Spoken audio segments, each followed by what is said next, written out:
Hello viewers, welcome to our channel Smart Data Learners by DataScientist.ca.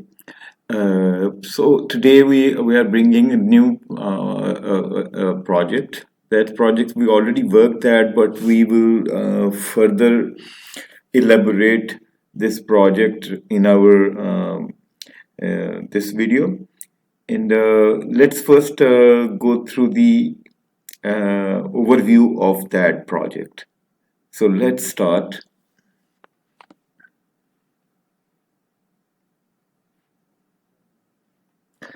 So basically, this project is about uh,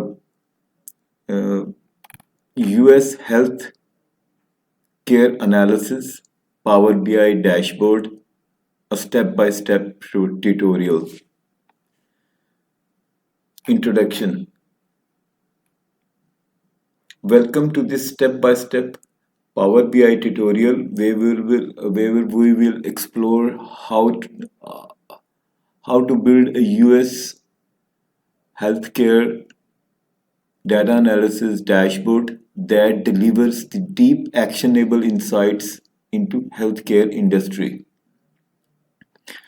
In this tutorial, you will learn how to use Power BI to analyze patient demographics, hospital performance, payer-provider relationships, and regional healthcare trends. By the end of by the end, you will understand how to design data model using star schema, interactive visuals and filters, drive insights from strategic healthcare for insights for strategic healthcare decision making. This project is perfect for BI professionals, data analytics, healthcare administrators aiming to turn healthcare data into a meaningful insights.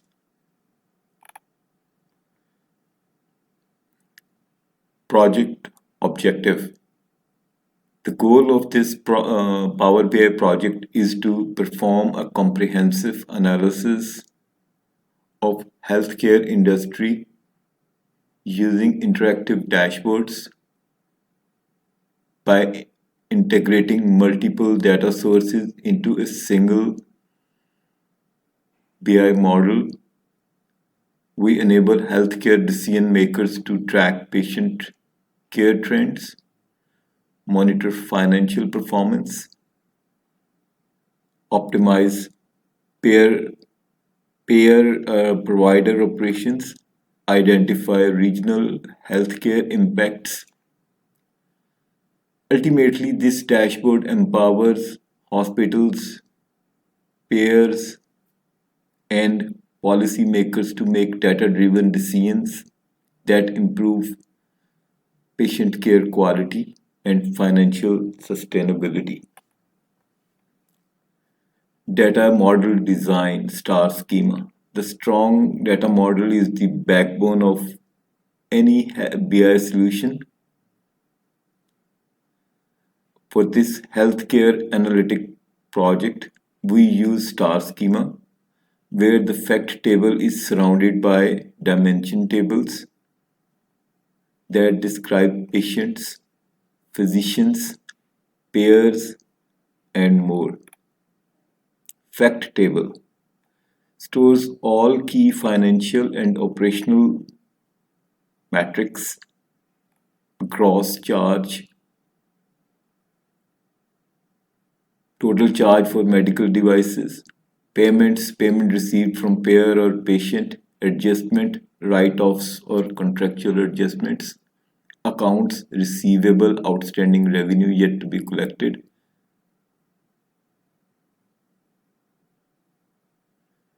CPT units, number of time a medical procedure CPT code was performed,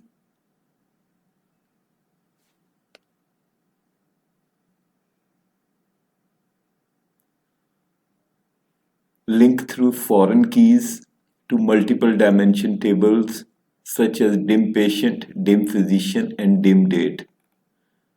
Dimension tables overview. Patient tables, dim patient, name, gender, age, height, lifestyle factors, tobacco, alcohol, exercise, diet, geographic data, city, state, region, zip code, helps to analyze demographic and behavioral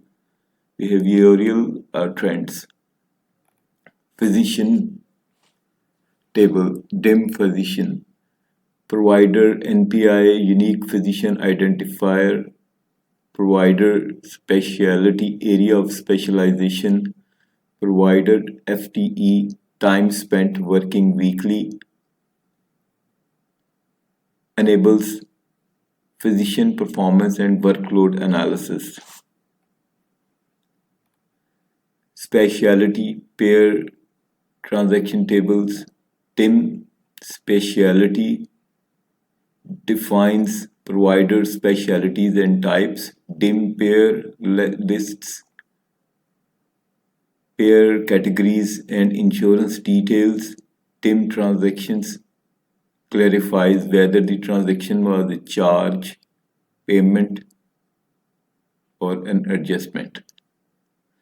These helps to address provider interaction and financial efficiency. Diagnosis and CPT codes table. DIM diagnostic codes includes diagnosis codes and groups. DIM CPT code contains procedure codes and their descriptions used to analyze treatment types and procedure frequency. DIM table, date table, DIM date, essential for time intelligence functions such as trend analysis, year, month, day name, month period, YYMMF. Okay, so these are the formatting: month, year, May, month, March 24. So that these are basically type of formats used. So dashboard development in Power BI. Load and number one, load and transform data. Use Power BI to load all dimensions, load all dimension and fact tables. Ensures the relationships are correctly defined. One to many each dimension to fact table, proper date formats for time intelligence.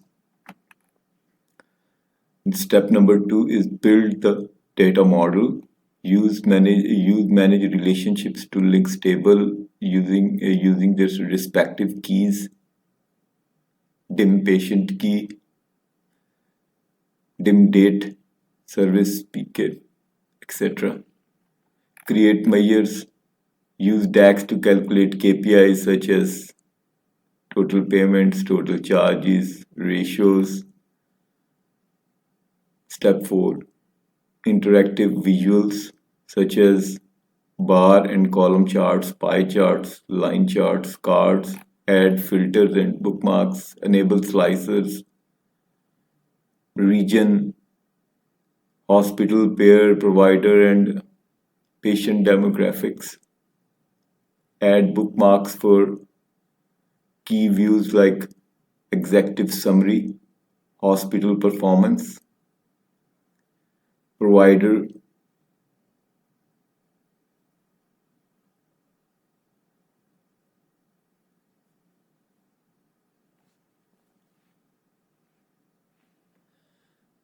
payer provider insights.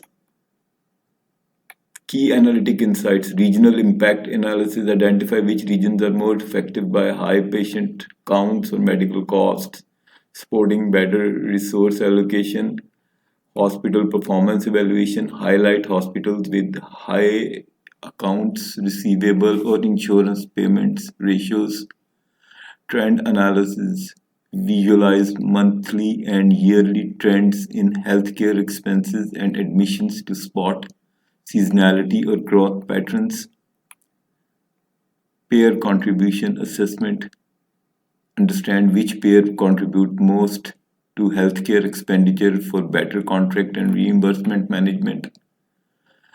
Procedure dominance recognition, determine the most common CPT codes or procedures performed, helpful for planning and service optimization. Conclusion.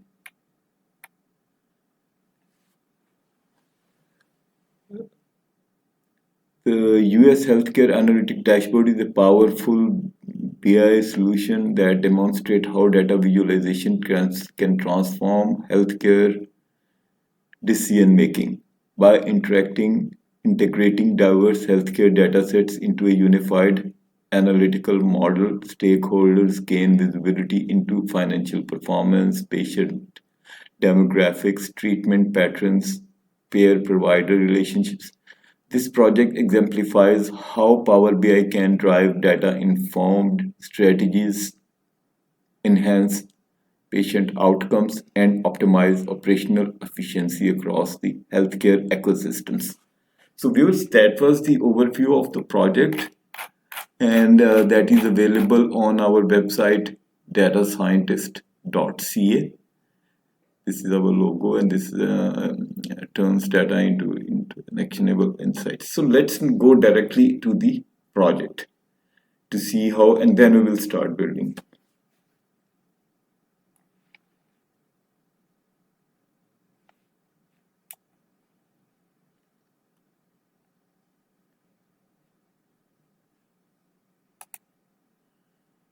So we will first open this project.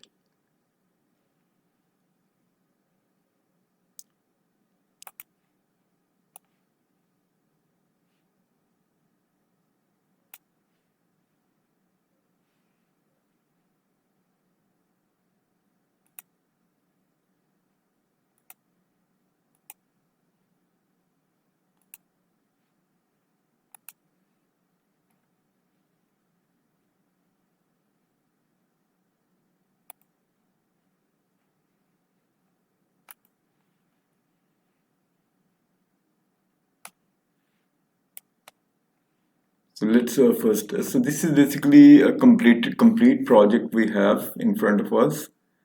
And if we look at these, this is page number 1 is the executive summary. So this shows US health industry 2019 to 2000.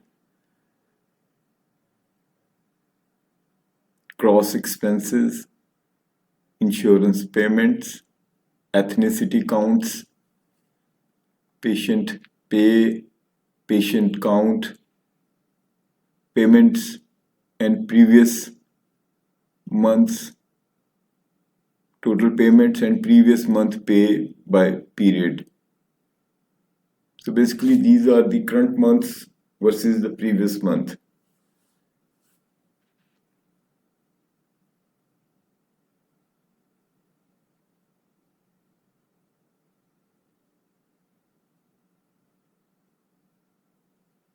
For example, here we have overall data, and we'll look into that. Once we will complete it, we will go through that. Total patient payments, so that is also the comparison, the current versus the previous. So this is also current versus the previous. Total patient pay and previous patient pay by month period. Total insurance pay and previous insurance pay by month period. Sum of CPT units and previous CPT units by period. And then we have a gross expenses and insurance by month. Total insurance expenses and total gross expenses. Patients by month. CPT units by payer name. Payer means like Medicare, commercial, Medicaid. Total CPT units by month. Then we have patient counts, total patient pay, the payments made by patients, how much the insurance paid, cross expenses, how much were the cross expenses, and so on. Now we'll go to the patient analysis. In the patient analysis, we look into that. We have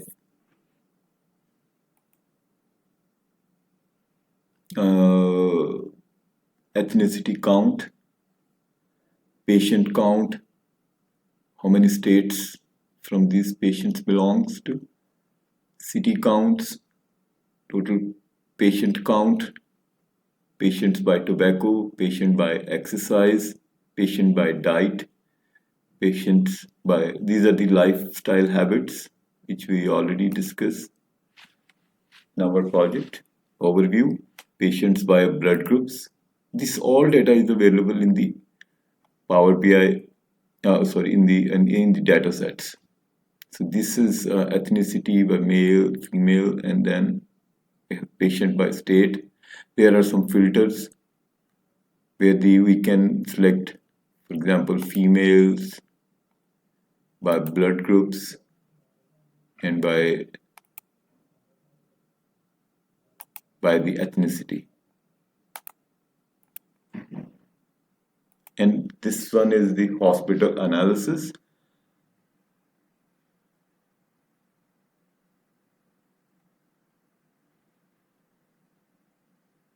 US healthcare industry, hospital analysis, ARG ratio, accounts receivable ratio by start of month.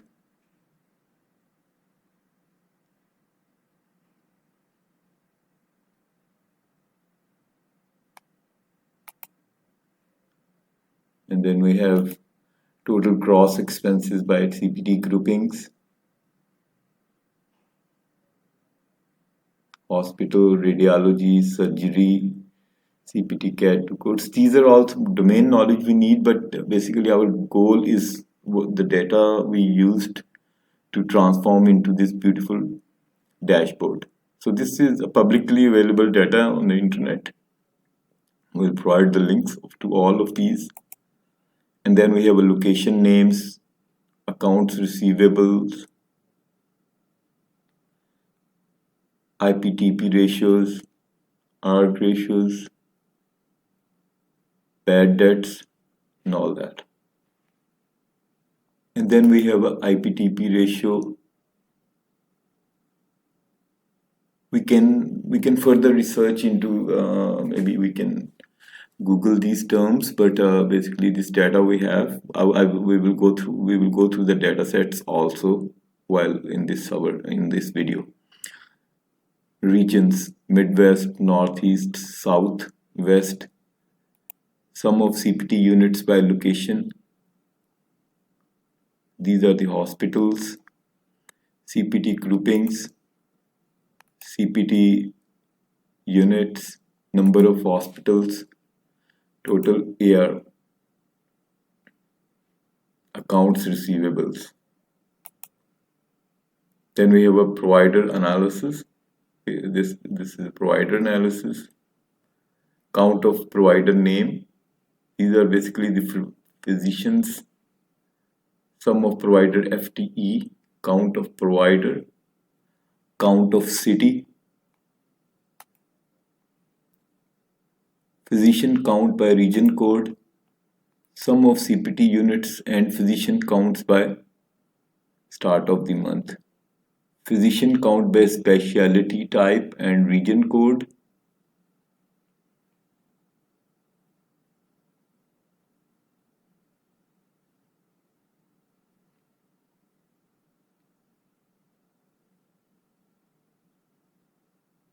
physician specialty,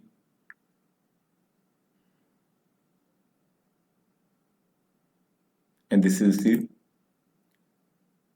physician specialty.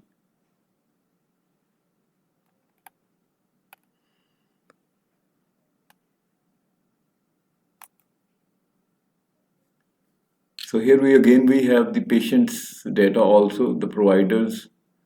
We can look into the providers overview by the blood groups. That perhaps will help them to understand what patients, which providers have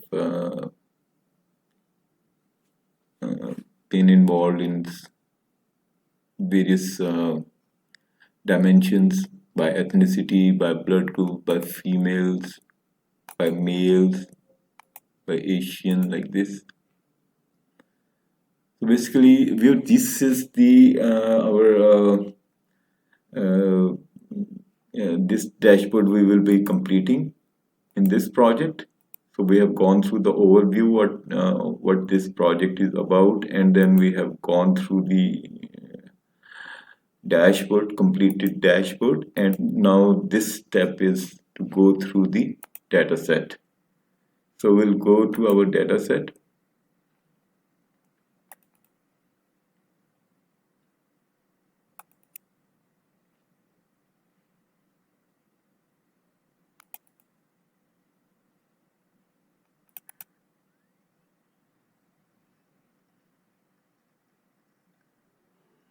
So these are our Excel files we have.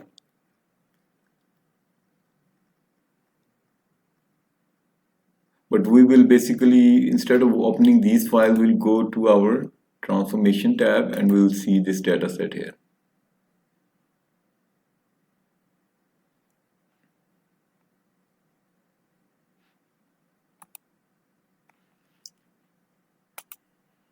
So this is our fact table.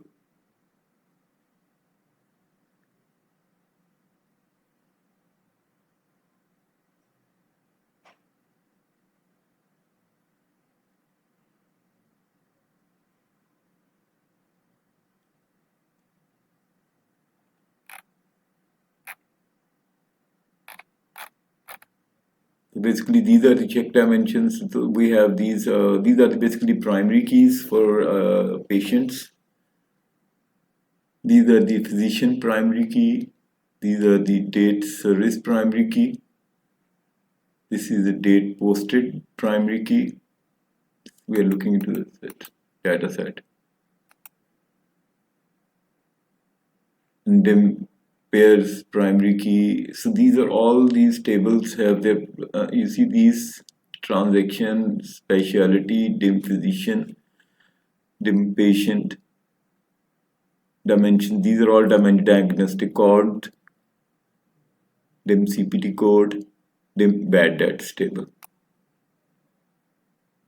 So all of these are the dimensions and the primary keys. And then we have some facts into that. These are the dimensions. Patient number is basically a primary key. And then we have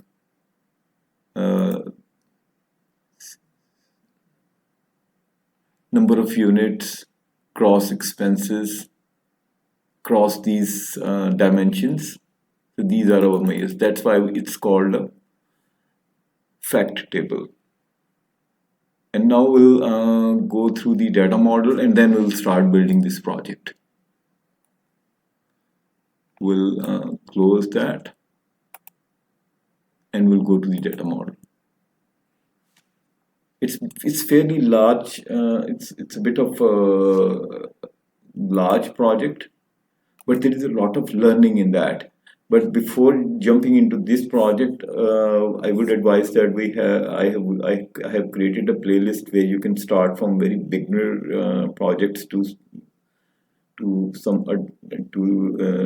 sharpen your skills of Power BI, and then after completing these 5 projects, you can then work on that project. So that will make you learn a lot beforehand before you jump into that project. So this is all these tables are linked.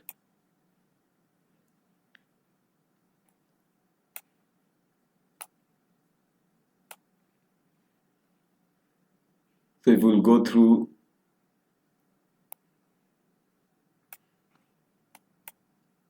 this this is a Myers table, it will not be connected. This is a bad debts table, and this is a fact table. You see, the fact table has the most relationships. All of these, let me show you. Let's go. If we, you see fact,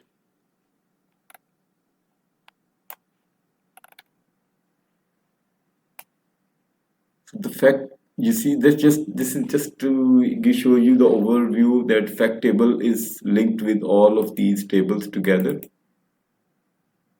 You see, this is, for example, relationship between fact table and time transactions table, and so on. So all of these tables are connected with it. It's fairly a big data model. So that's it for this session. We have covered the uh, various the goals to complete this project that is in our in the beginning, and then we showed you the project, what this project will look, and then we gone through the data sets, and lastly we showed you the data model. So that's it for this session, and we'll meet in next session to start working on that. Thank you, viewers, for staying so far. Or also, if you like this project, please like and share, and also subscribe our channel. That will motivate us to create more and more projects for our viewers, so the tutorials and other things related to data analytics and in general, and Power BI specifically in this series.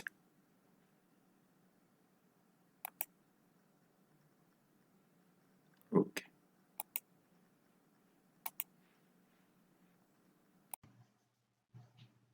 So, welcome back, viewers. In this session, we will complete the import of data into our project file to begin working. So let's start.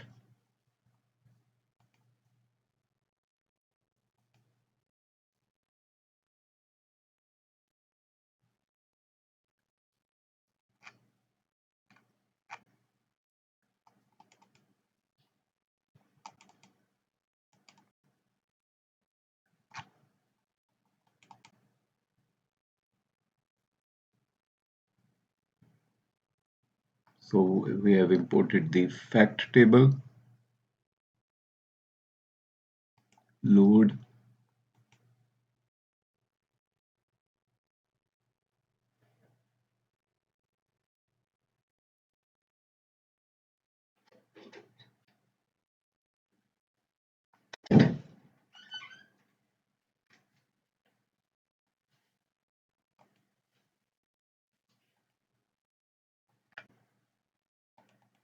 the transaction,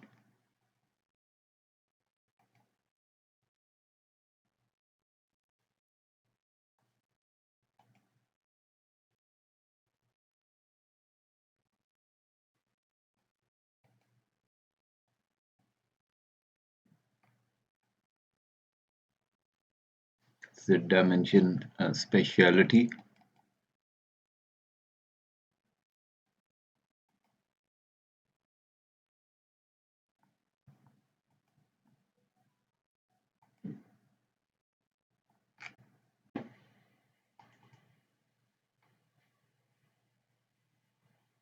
its dimension physician,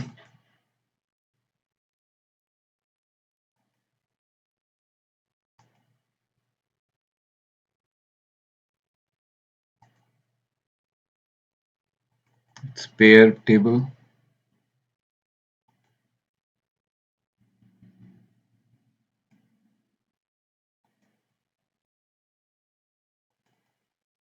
Impatient stable,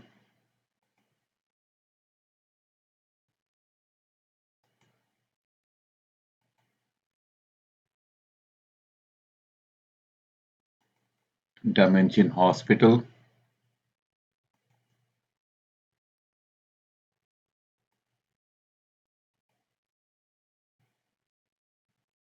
dimension diagnostic code,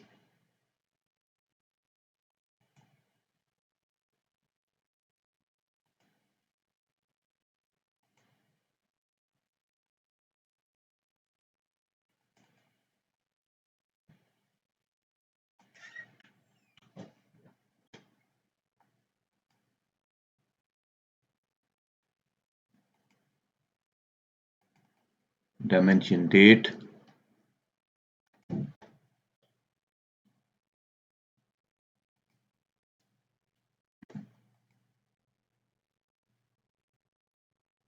dimension CPT code.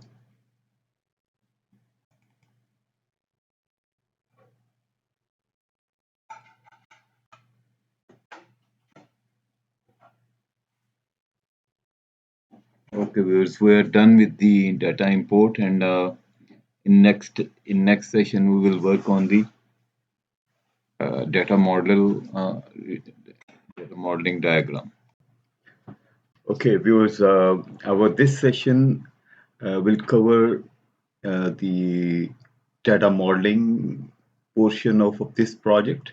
So, just to recap, we have already provided you the introduction of this project, which shows the what data it contains and what will be the goal of this project, right? And uh, basically, we showed you the data sets and a completed project overview. Then we imported the data, the all these files into Power BI. Now these files are within the Power BI for this project, and in this session we will review the data modeling uh, of this project. Let's go.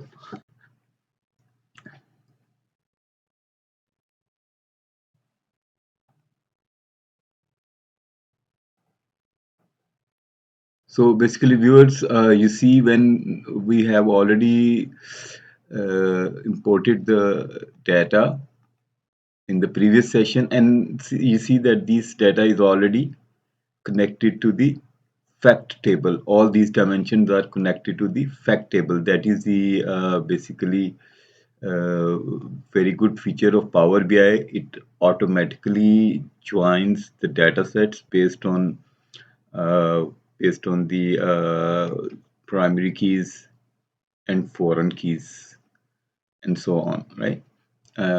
Let's see, but it's a good practice to review what has already accomplished by Power BI automatically. So let's go with that. So this is our fact table. We see we have almost 10 tables.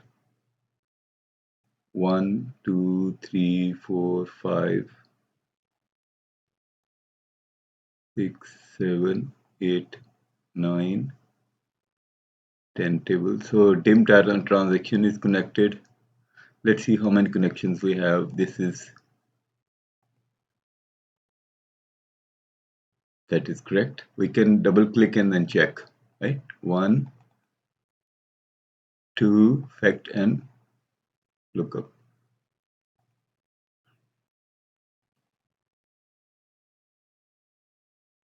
Location,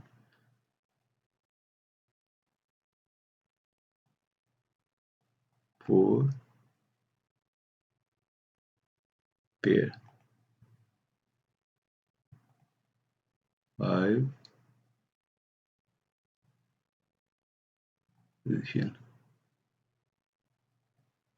6, impatient. So we see that there we have only 6 connections. 1, 2, 3, 4, 5, 6. 1, 2, 3, 4, 5, 6, 7. 7 connections. DIM CPD code is also connected. DIM diagnostic code is connected.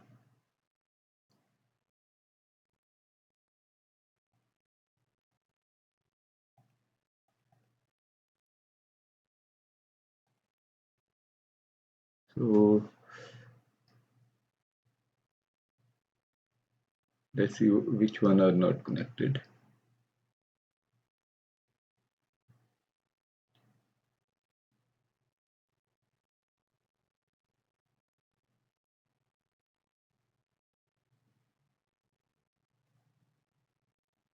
One is connected to this one.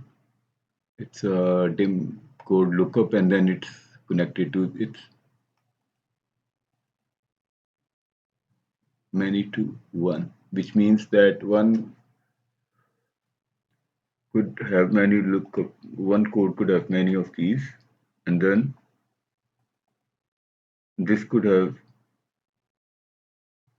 many of the fact table transactions, right? Okay, so this date,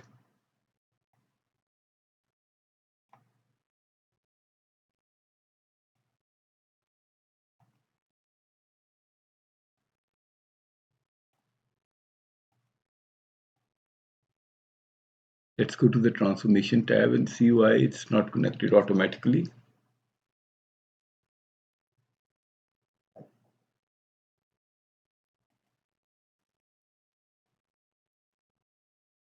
So basically, viewers, this we need to transform this because this is in text format. So we will convert this to this section.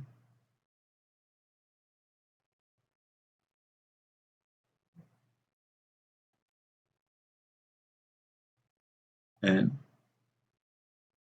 date.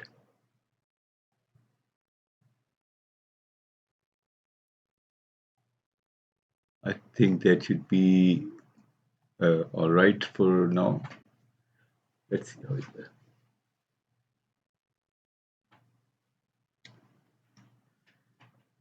Because if the data types are not same, then we may have then then there definitely would be a linking problem. So we can now safely link this to. It's too far. We can bring it here.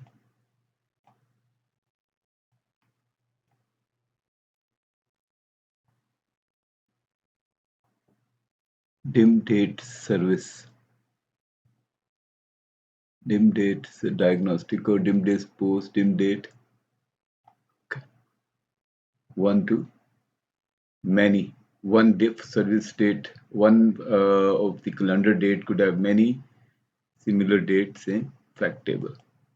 It's done now. So now 1, 2, 3, 4, 5, 6, 7, 8, and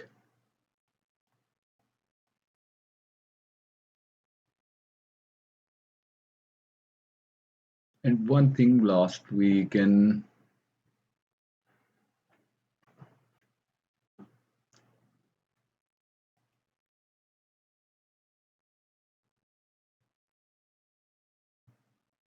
we need to create a bad debts table, and I will show you what it is.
Okay, we need to create a one more table which is a bad debts table. So let's go and do that.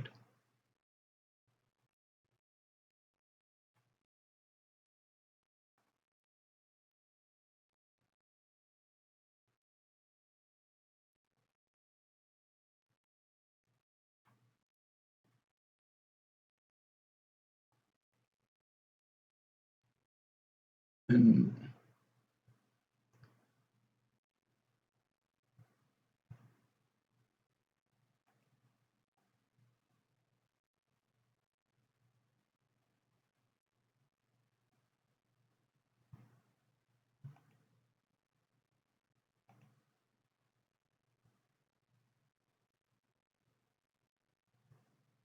okay, so we'll create a new table by entering the data.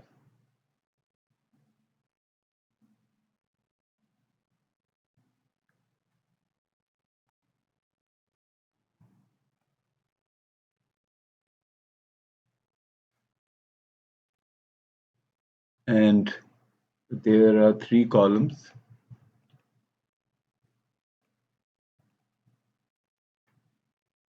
First column is dim transaction PK, dim transaction PK.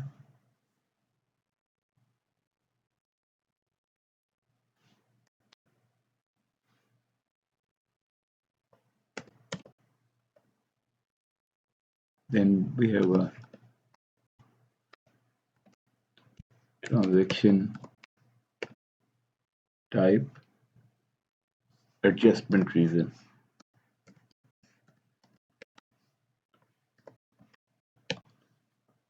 So there are four type of transactions which would be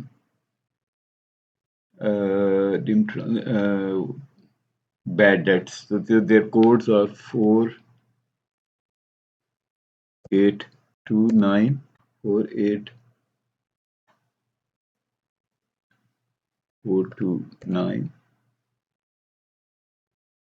deceased payment, deceased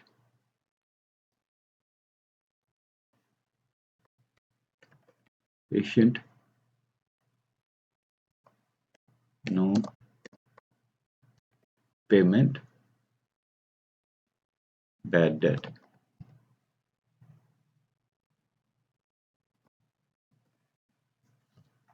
Okay. And then we have a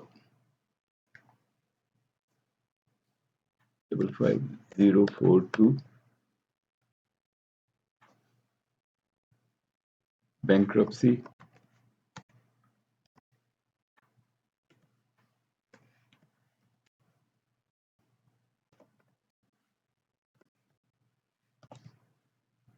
bad debt. And the third one is 55711, that is account settlement account,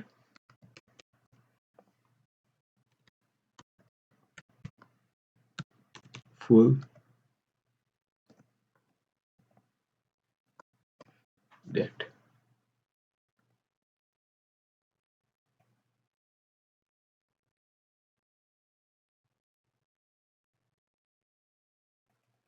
We name this table a bad debts.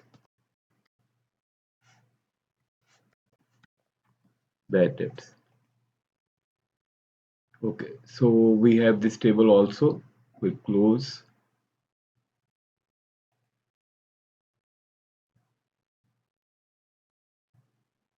Apply.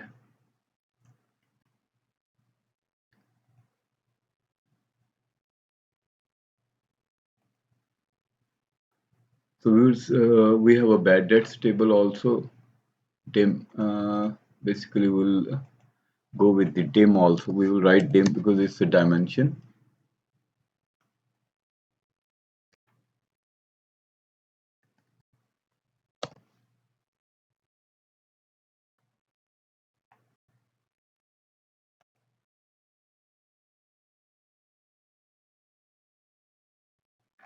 Okay,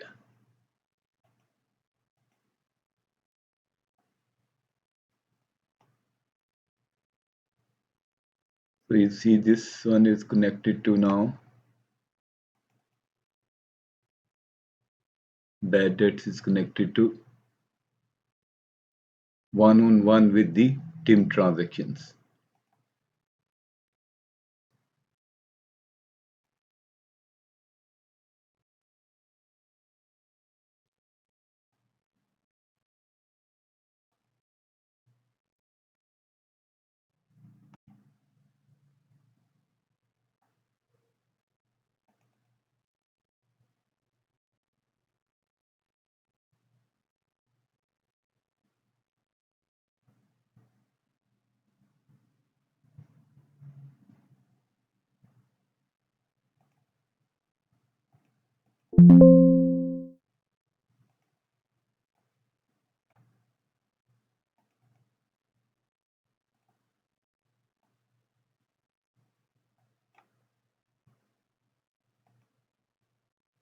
Okay, viewers, now we have all of these connected.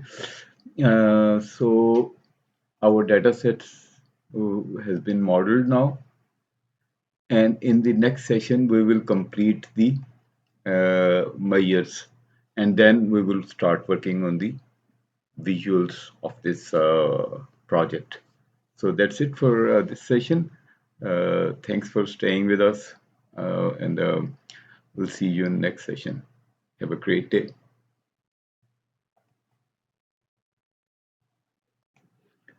Hello, viewers. Welcome back to our channel, DataScientist.ca, for our smart data learners. In this session for this subject project, we will work on the measures. Right? In the previous video, we imported the data. We gone through the overview of the project. So let's begin creating the measures.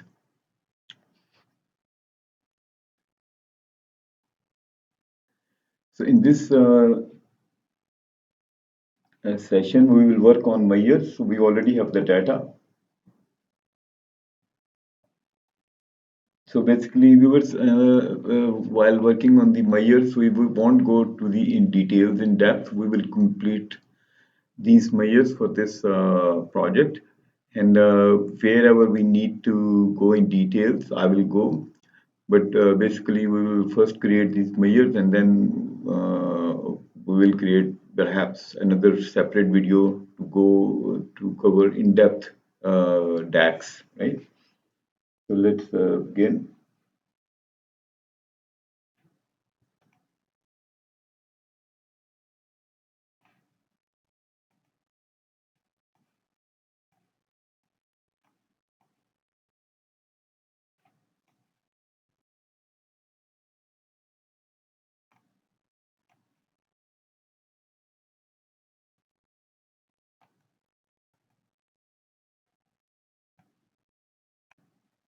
So first of all, for these measures, we know we have gone through the data set, and we will now we create the measures.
So first of all, we will count the patients.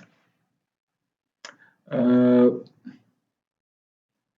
so best way to organize the measures is to create a separate table.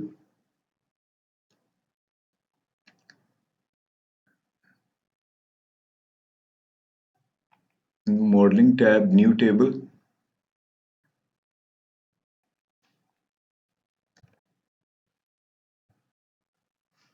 Measure slash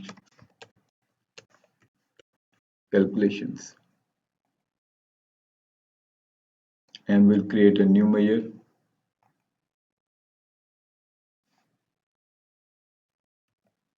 It's a count of patient.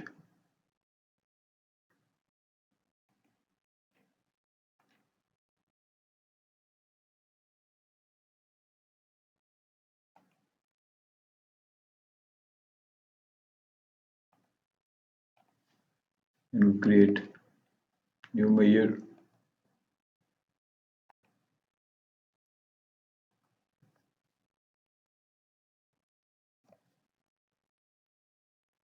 It's a female patients. Calculate count patient, dim patient, patient where we put the filter is called female. And then we will create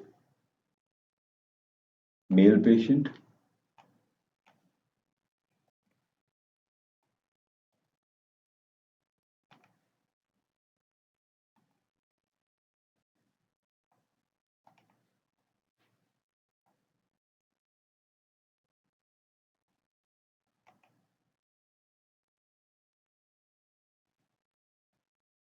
And then we will create the percentage of female patients.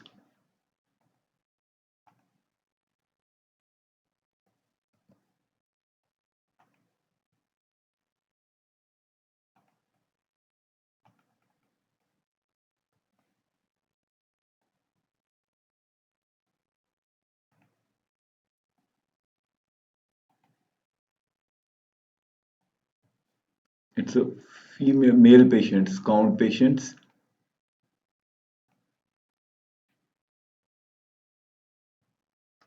10-day rolling pay.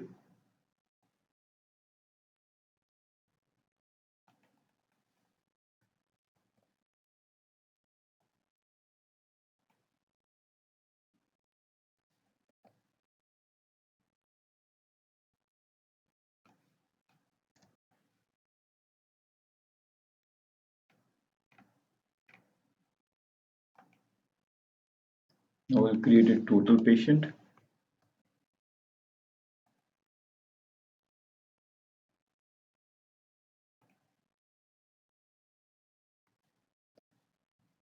It's basically total patient payment. So payments made by patients is a summary of that. And then we will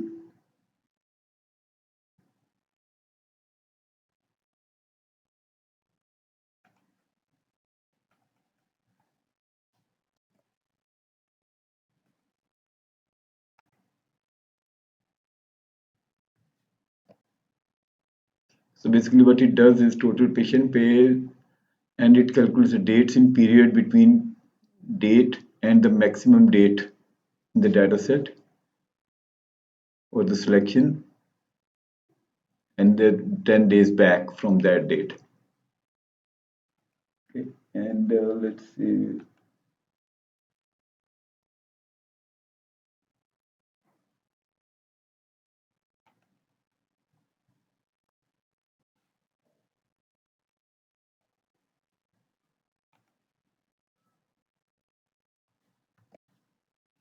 So what it does is accounts receivable ratio is equal to total some fact total account receivable divided by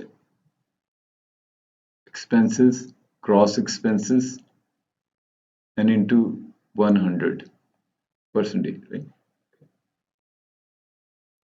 Average patient pay.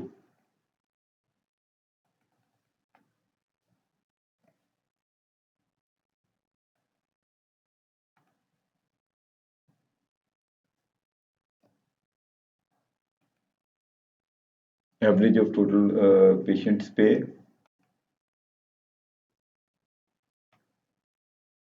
Now there is another measure,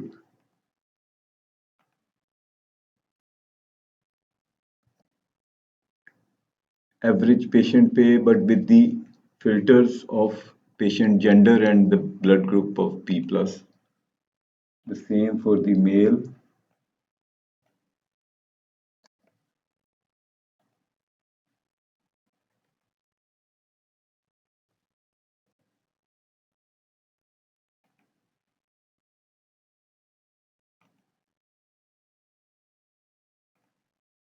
And then we have a measure for the bad debts.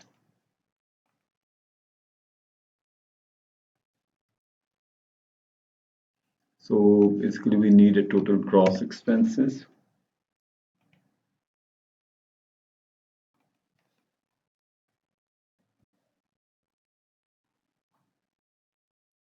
So we'll quickly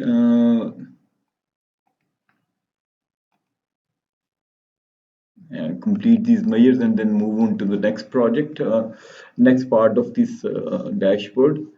But along the way, we will further explain where we need to explain more on these measures. But most of these are basic measures.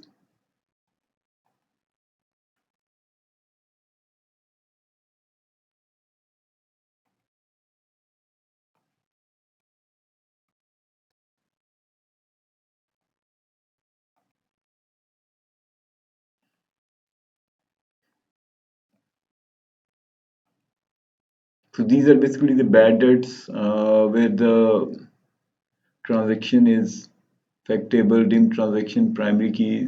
These are the some codes of the transaction codes, which are the bad debts.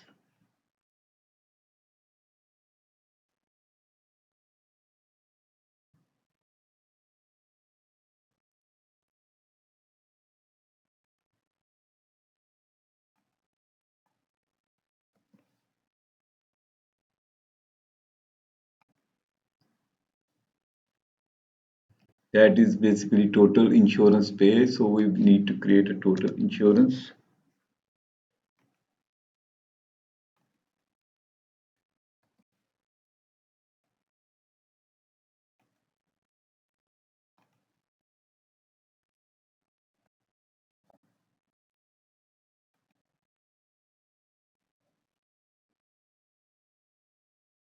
And and now we will move to the next one, total insurance pay.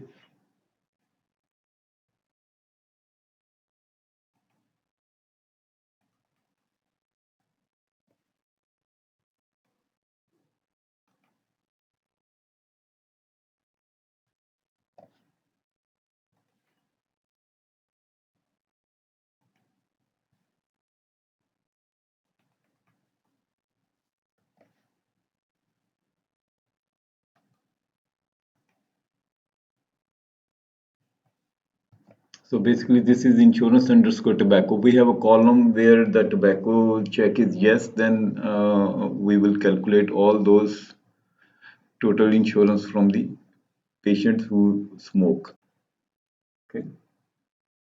IPTP ratio is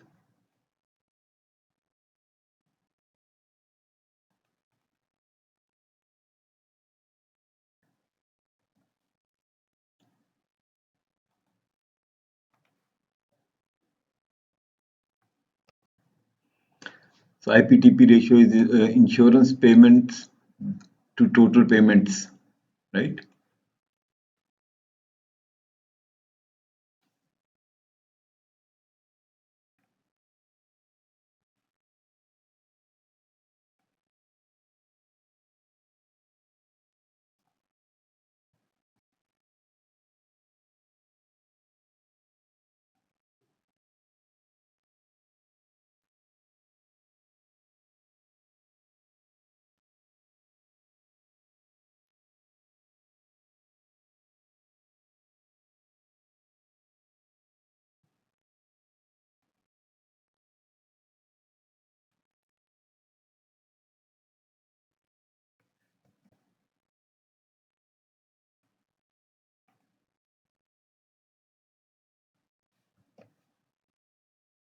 This total payment.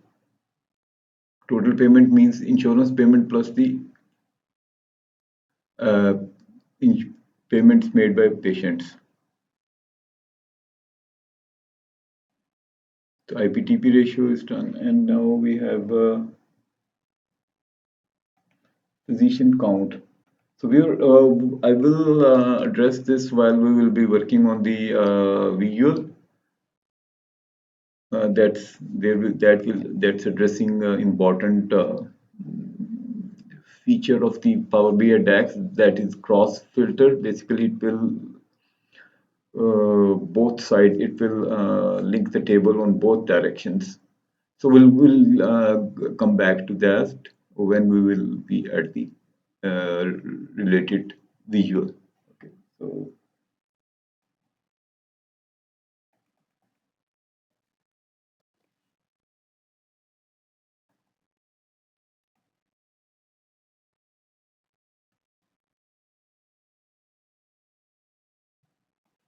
total CPT. We need to create total CPT. Basically, total CPT is uh,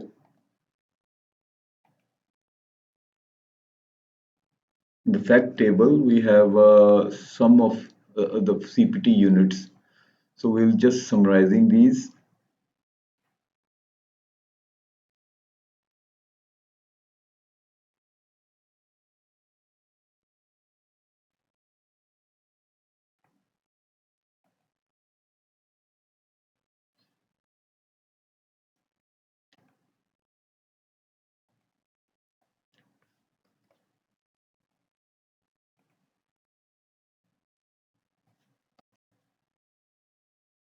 Previous month insurance payment. Calculate total insurance. So that will be the date last month to in comparison to current, right? We'll come back to that. We'll just create the data add function.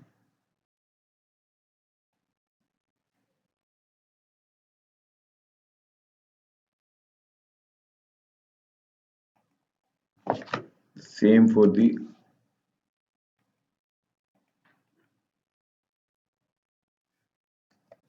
previous month pay,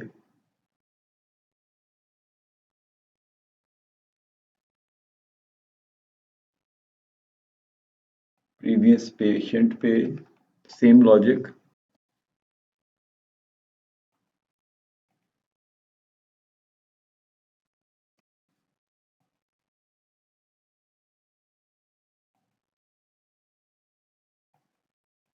Quarter to date payments. Let's create that.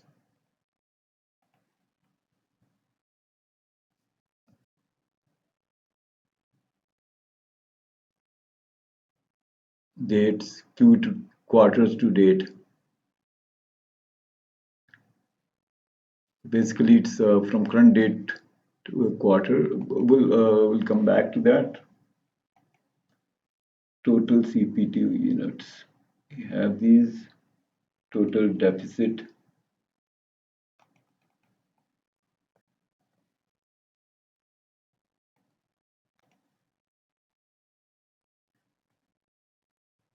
Total deficit is equal to some fact table gross expenses minus total payments received. If there is a deficit, it will show the deficit.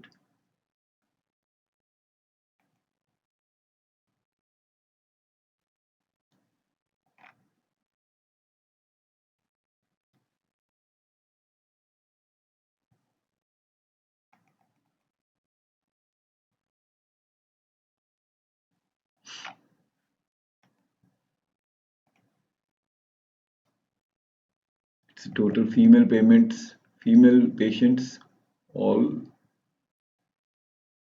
And let's see what total gross expenses.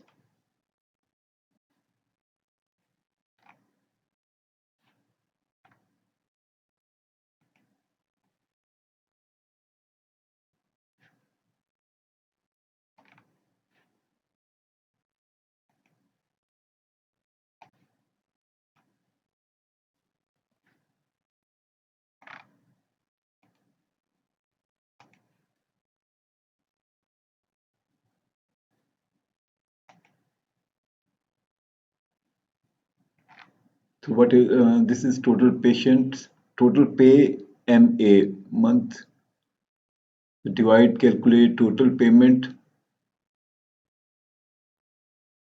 dates in period, dim date, max date. So maximum date of the data set or the selection to date minus 10 days. So maximum date, latest date we have, go back 10 days and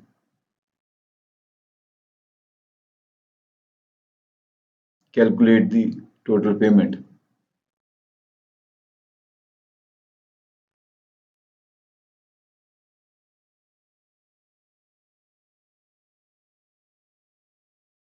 Okay, we'll see when let's see what it says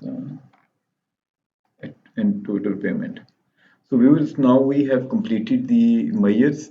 So let's see if we have completed all of these total payments, total patient pay, total insurance pay, cross pay, total females, total deficit, total CPT, QPT, QTB payments, previous patient pay, previous month pay, previous insurance pay, previous CPT units,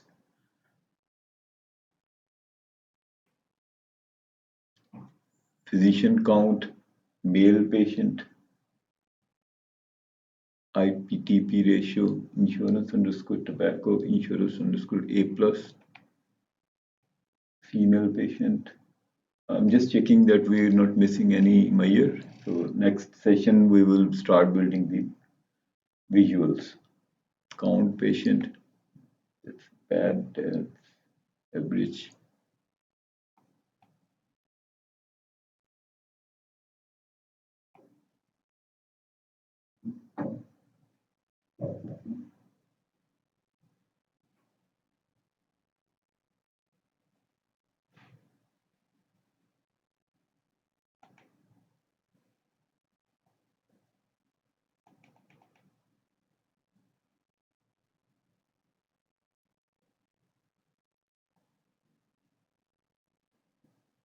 Okay, so one more measure we were missing.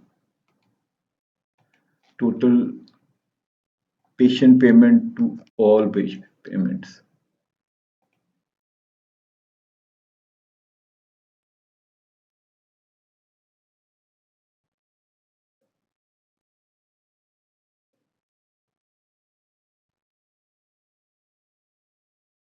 Okay, viewers. So we'll see you in the next session, and we will go through further details on these measures, and while building the visuals and utilizing these measures in the visuals, we will explain the mechanism, what they are doing, and how they are giving us the our required information in the visuals.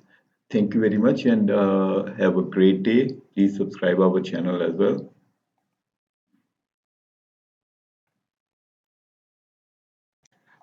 Okay, viewers, welcome back to our channel again, Smart Data Learners by DataScientist.ca.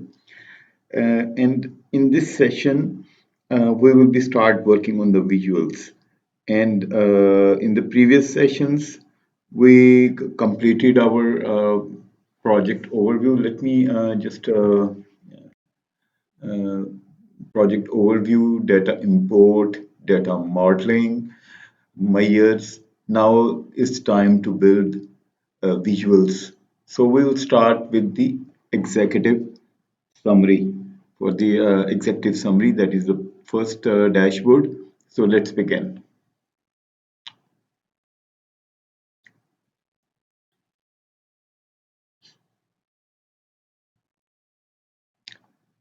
Okay, so we'll name this page EXEC, executive executive summary, and we'll start working on that.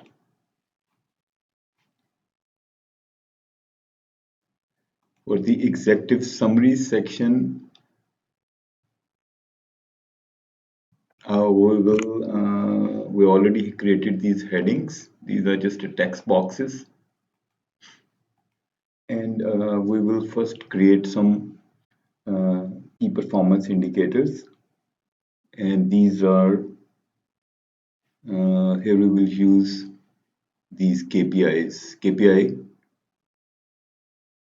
card, a KPI visual. Okay, so we will put it here.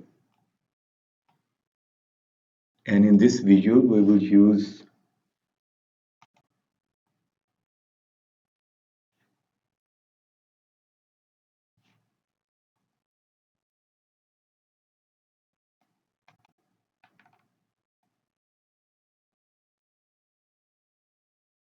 total payments,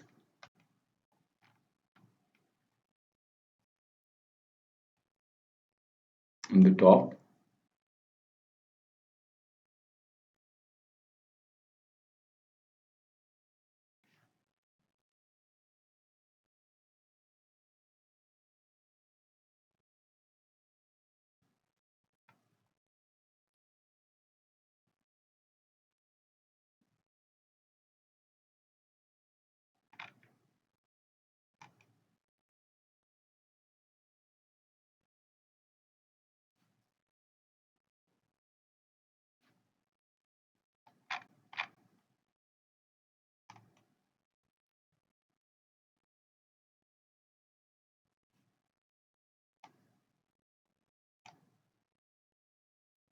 month period,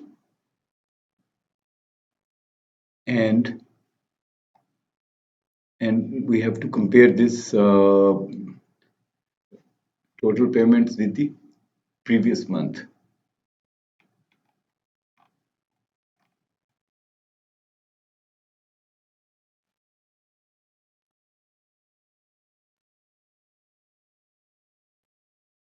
Previous month pay.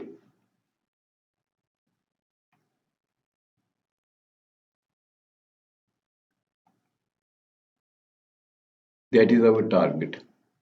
So basically, in the previous month's pay, we have this goal was 201, but we achieved 70,000. So we're behind 65%. So let's change the size.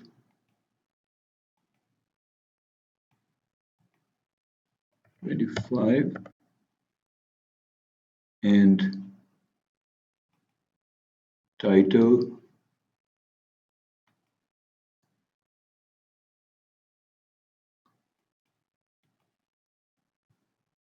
payment versus previous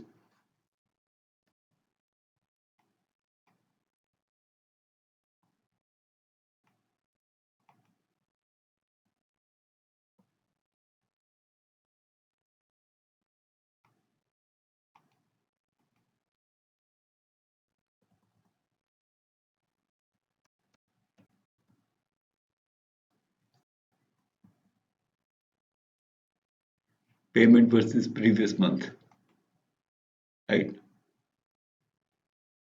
So we'll further look into that in another session, how these values are coming. Basically, we will verify this data by going through the data sets. So right now we'll complete this visual, and another one is, next one is patient pay versus previous month patient pay. So in order to save time, we will copy this visual. Basically, we need 4, so we'll, okay.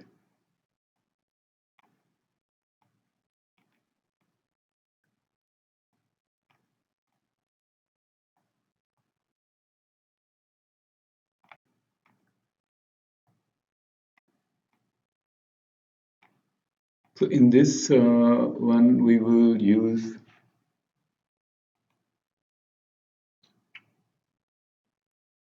patient pay versus previous month.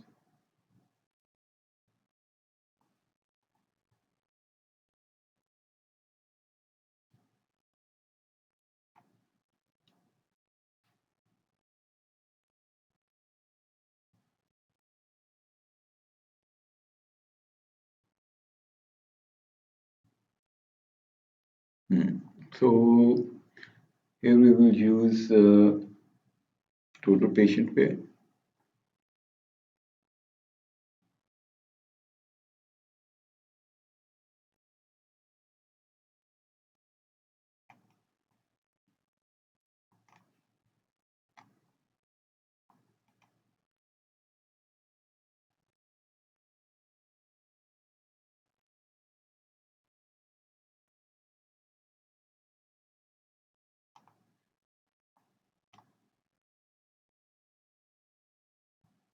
And we title would be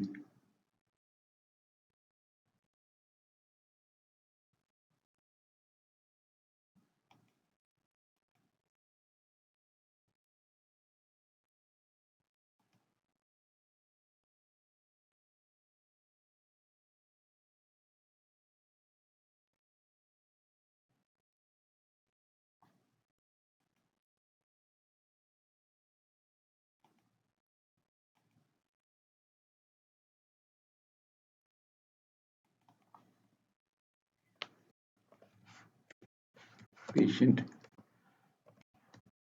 payments versus previous month.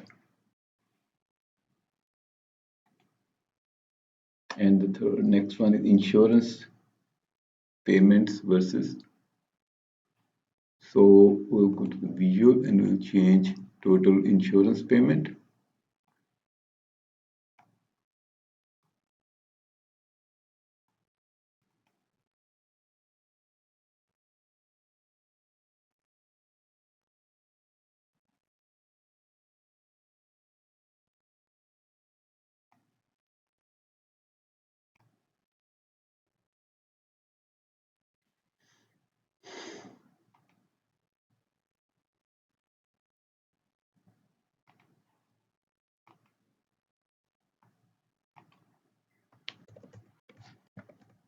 Insurance payments versus previous month. And the fourth one is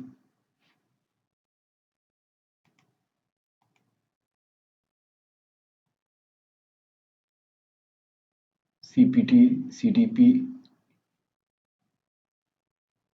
total CTP.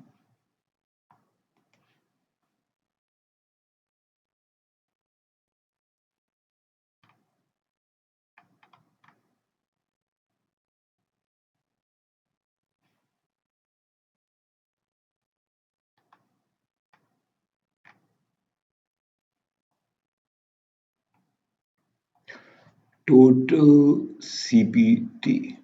Okay, so we'll use this total CPT versus previous month CPT. So we are behind 15%. So these are some key performance indicators. So let's see.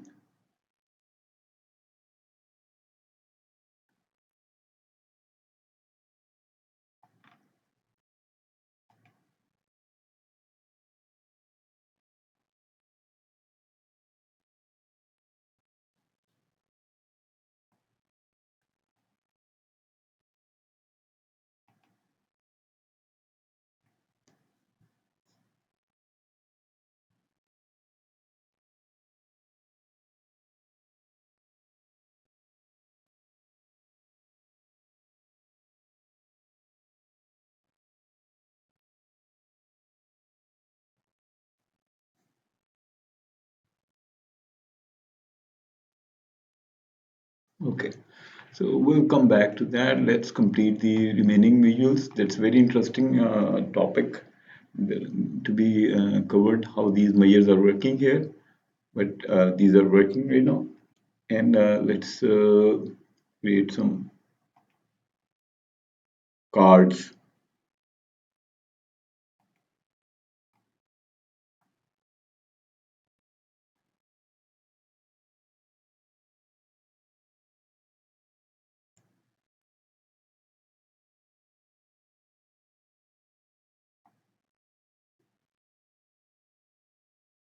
Cards would be, first one is gross expenses. We will use the gross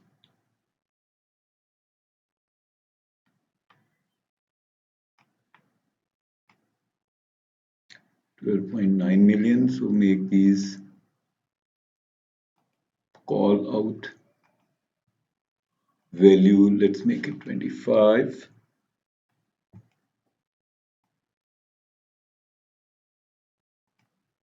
And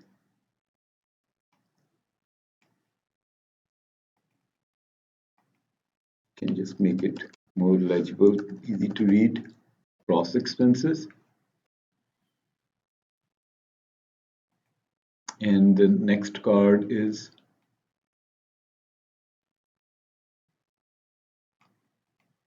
we'll copy this so we can have the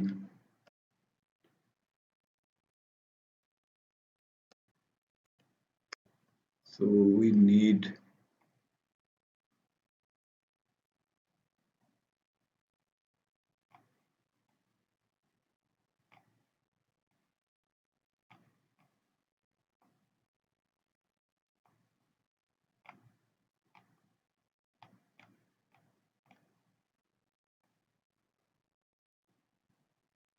okay, the first one is gross expenses, the second one is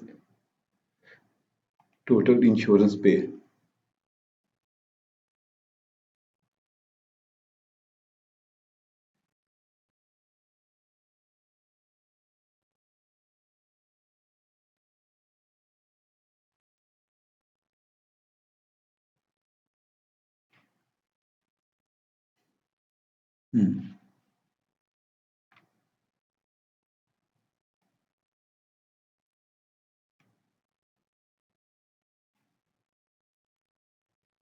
We'll remove that and we'll use the total.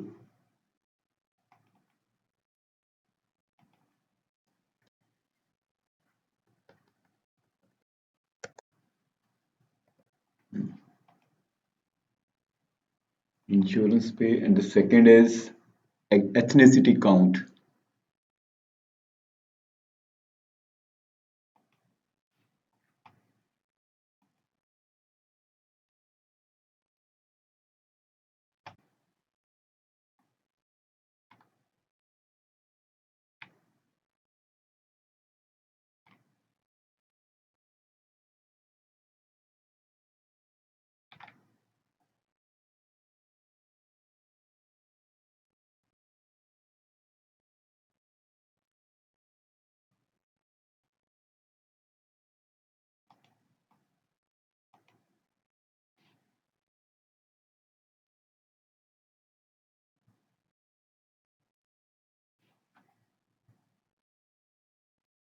So in the patient table, we have ethnicity field. We'll remove that and we'll use this and we'll count it, count distinct, and name it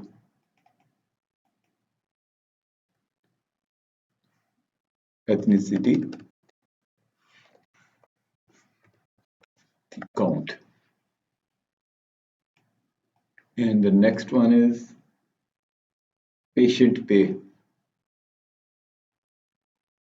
That would be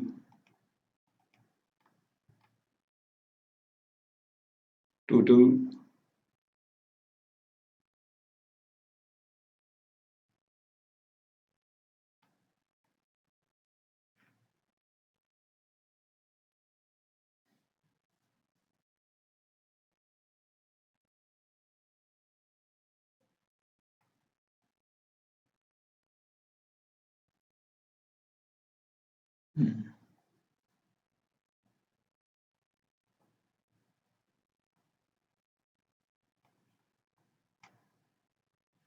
so it's the total patient pay.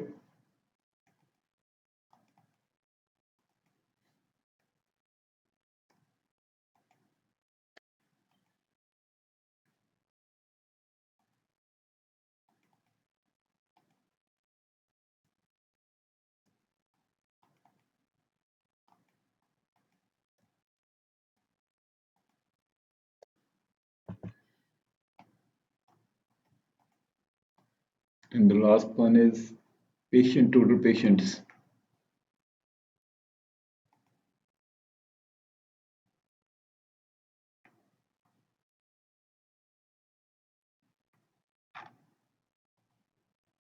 So we can get this one from here.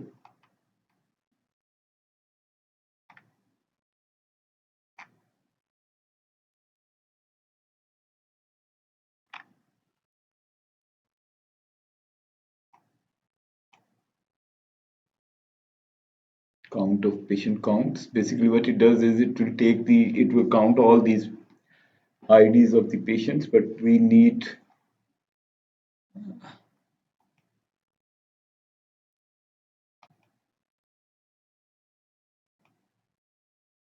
to count distinct of patients and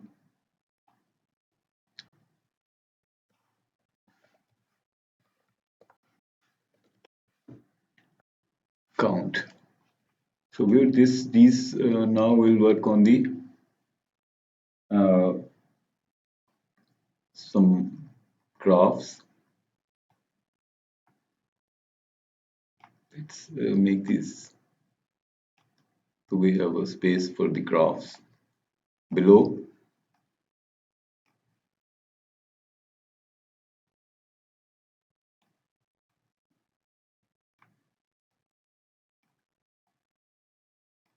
Okay, now this is much better. So the first graph is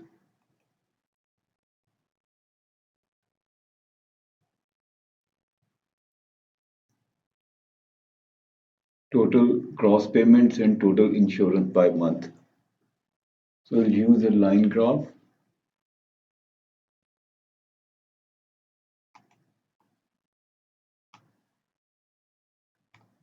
And here you will use month, period, okay, dim date,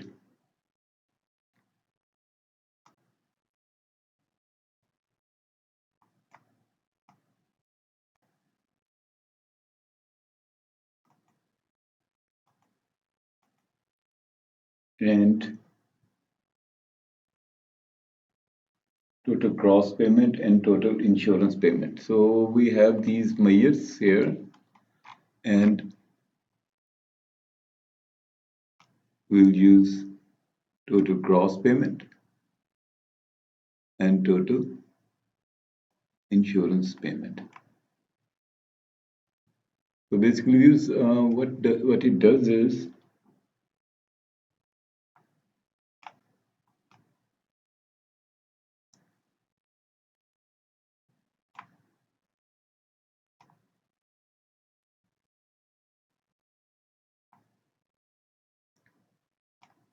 and let's make it a bit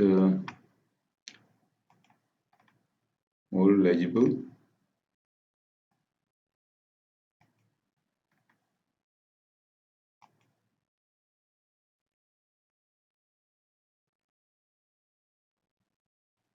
And go back,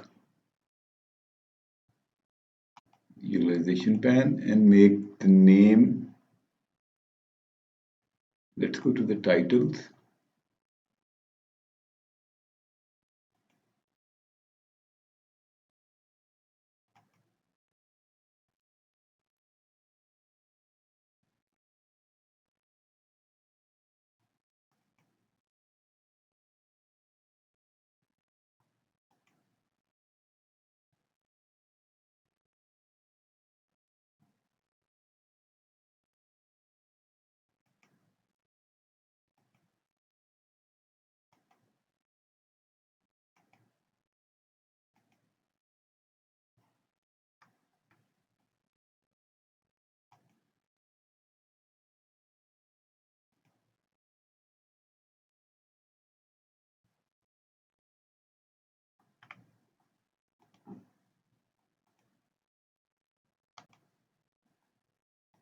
Title we can give cross expenses,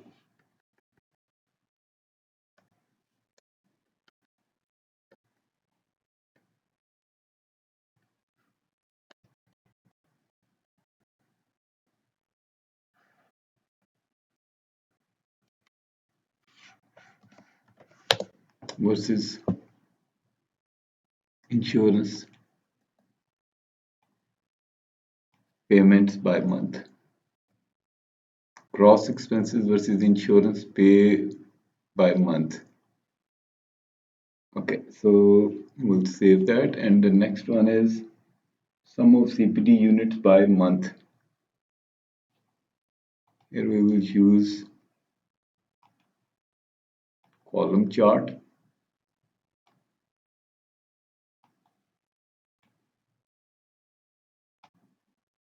And in the column chart, we will include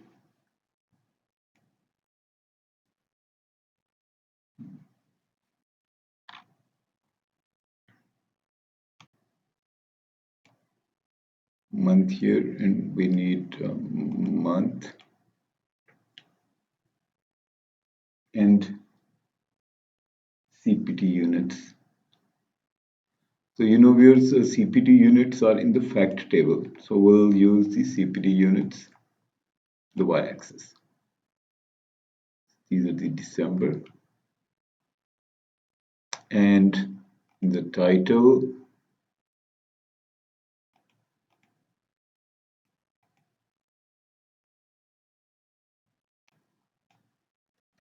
CPT units by month.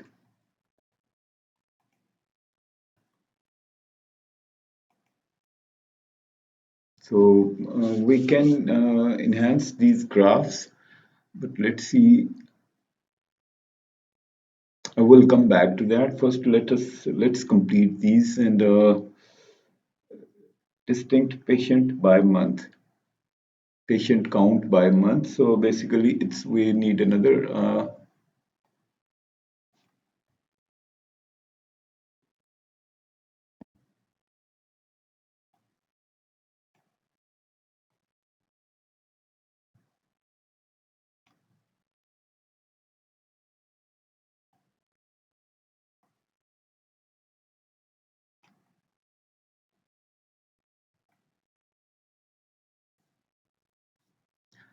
And in this, we will choose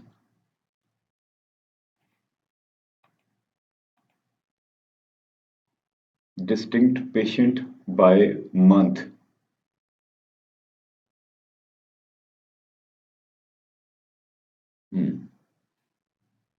So we'll use the same from the month dimension, time dimension we need from the date section.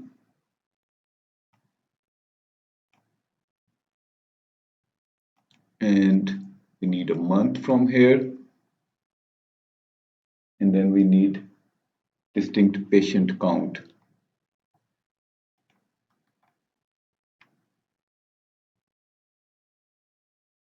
Patient count. So these are in the measures.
I think we have some issue here. Let's go to the patients table.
That's very interesting. It's not giving us proper information. Let's see why what's happening. It's always a lot to learn from that.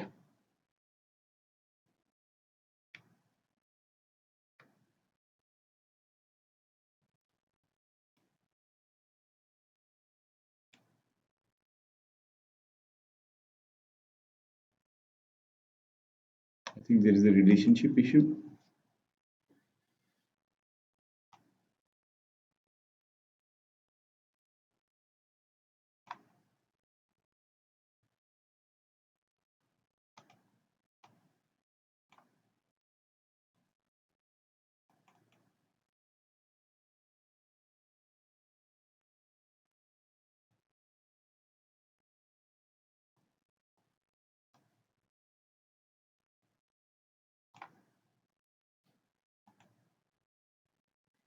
And then we have a dim patient.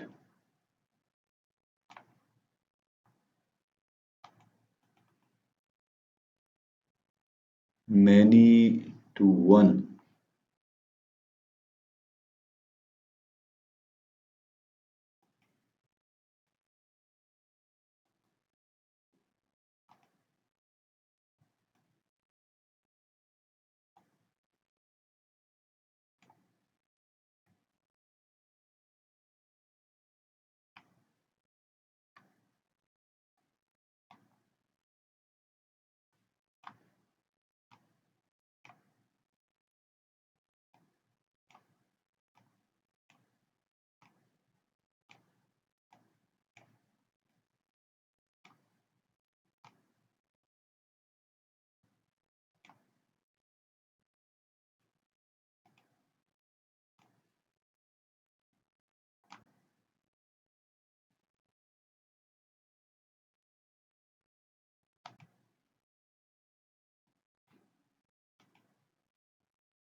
So this is taking so much time. Let me, I think we have,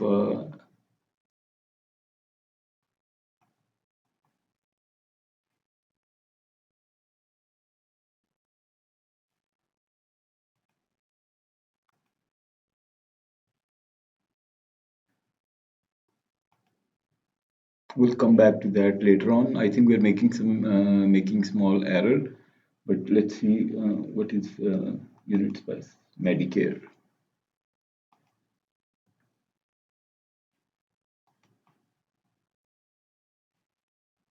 Some of units by Medicare.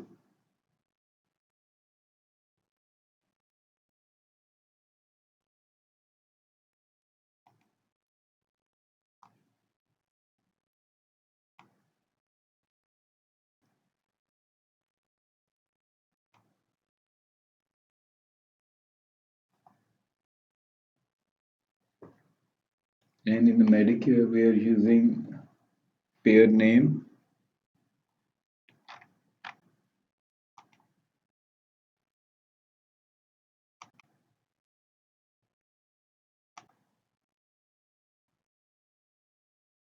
y-axis, and in the x-axis we will use CPT units. CPT units we can take from fact table.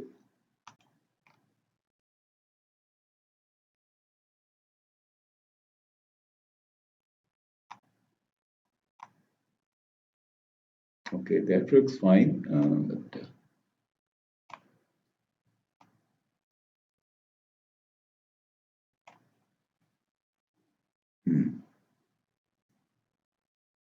Medicare, commercial, and Medicaid, others. Okay, so we'll name title as CPT units by pair. Okay, so save that and we'll see, we'll come back to that. Why?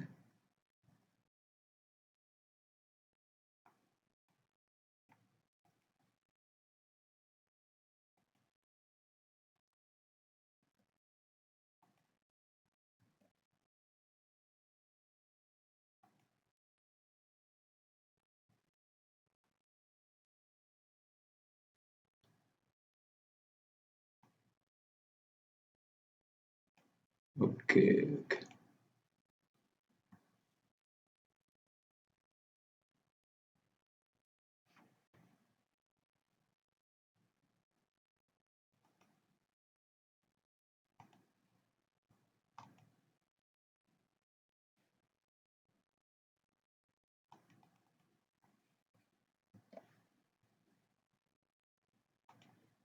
Perhaps we'll create a new measure.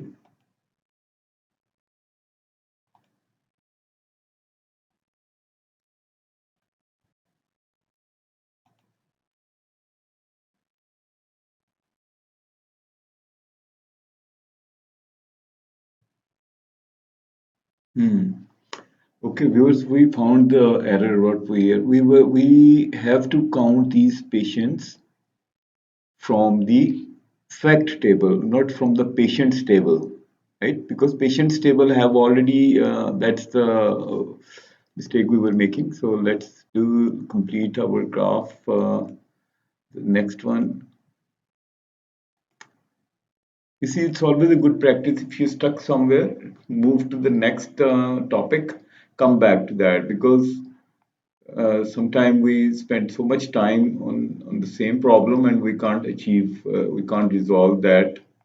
It's always sometime we can refresh our mind and work on something else and then come back and we can resolve that. So let's do that. We will have same dimension,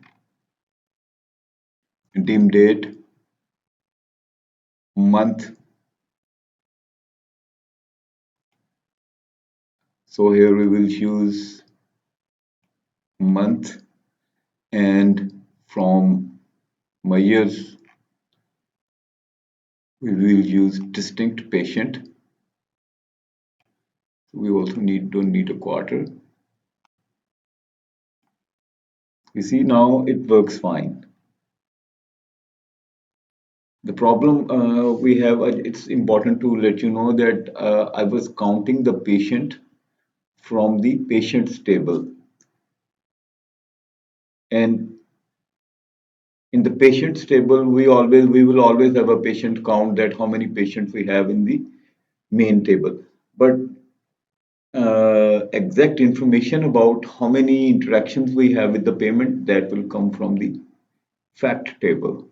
So in the fact table, we will pick the patient count, distinct patient count from the fact table. So now that's what we did in our measure. Let me show you that, right? Fact table. So we've done that. Let's format it properly. Format lines, shaded area. We need a shaded area. Let's do something more shaded area.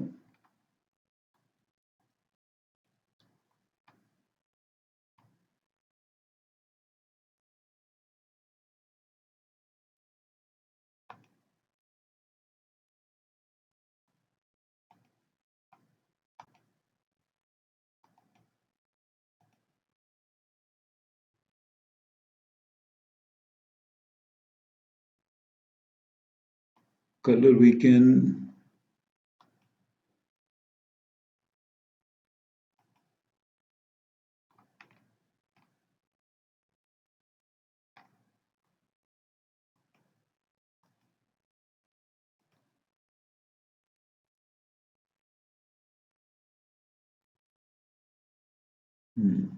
districts patients by month. To do something. Yeah.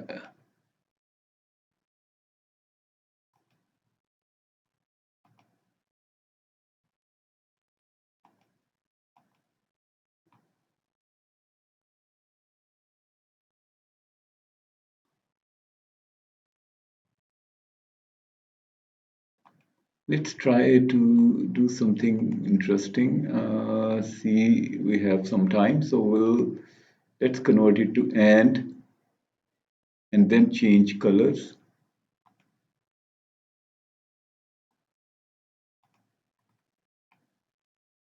Yeah, we can use the gradient feature.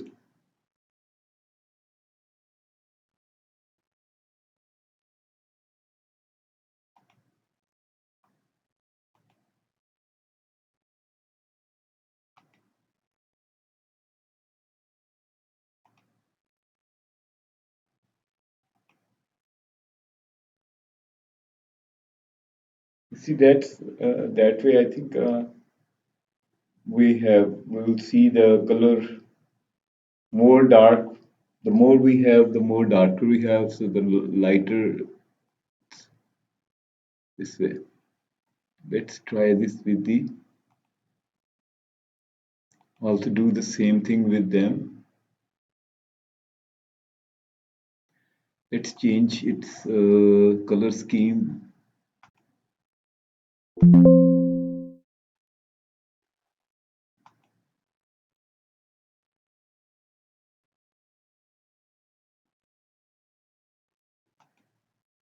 And dark one.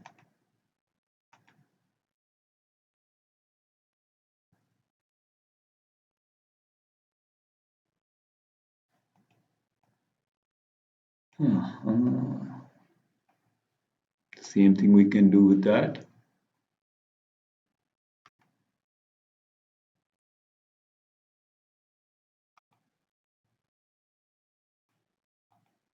Gradient.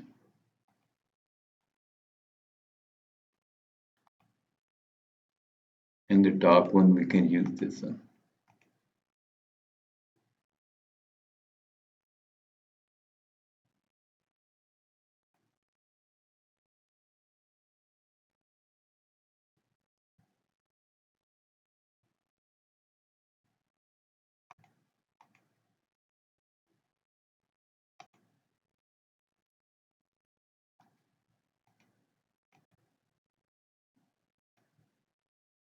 sum of CPT units.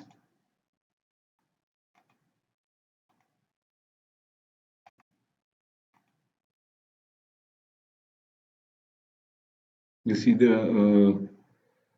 that's how we can have these colors with the more value we have, the more darker the color would be. The same thing we can do with these.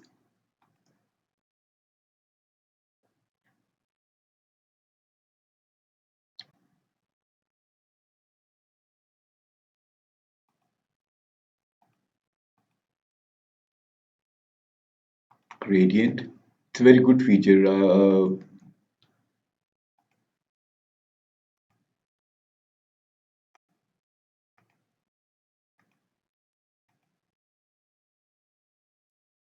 Okay, the lines we can change the lines according to the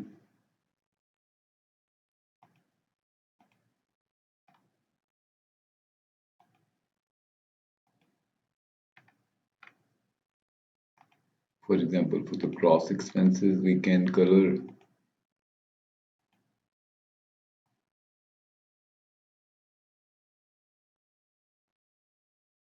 these, and for the total insurance pay, we can color these. Okay, you can always choose according to your preference, but for this, the purpose of this is to show the some visually ergonomic look in the visuals. So we have that, and let's try something else. Legend, if we remove the legend, we removed that. Okay. But so let's save that. We completed our this project, this executive summary portion, and in the next session we will work on uh, the remaining sections of our this dashboard, right? So that's it for this session, and we'll see you in the next session. Thank you, and have a great day.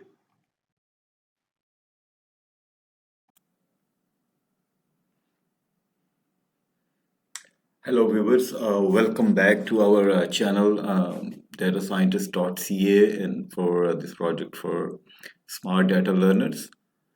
So, as you know, we have gone through various phases of this project. We have already completed session one, where we provided the introduction of this project, U.S. Health Industry Analysis. Then session two, U.S. Health Industry Analysis Data Import, and then we have already accomplished data modeling, measures or calculations, and executive summary dashboard. So this session will focus on the U.S. health industry analysis in respect of patient analysis dashboard, right? So let's begin. So this is our viewers. We last time we completed this U.S. health industry analysis executive summary. I would like to add just to quickly add a small filter, so it will make the data more sense for this, because we have the 2 years worth of data, so we want to see year by year, right? So let's add a small filter, and then we'll move to the next session. Slicer, we will add a slicer here, and in the slicer we will use year, and the slicer settings we will use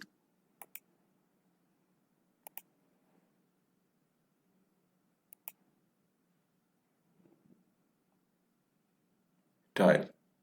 That makes sense. Okay, so let's, if we, for example, if we go to in 2019,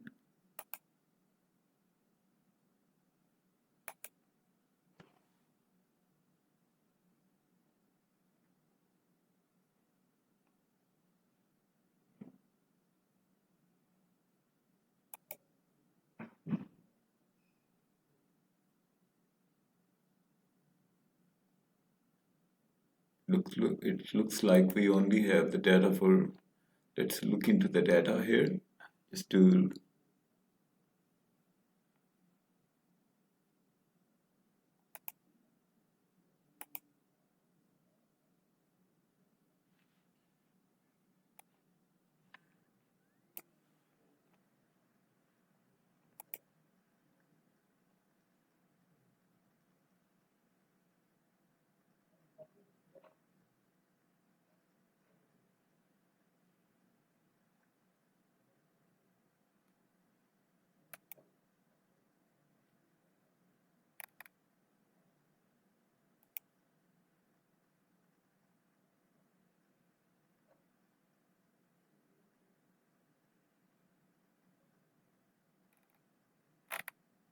so basically we have only 1 year, which is December of 2019. What we can do is we can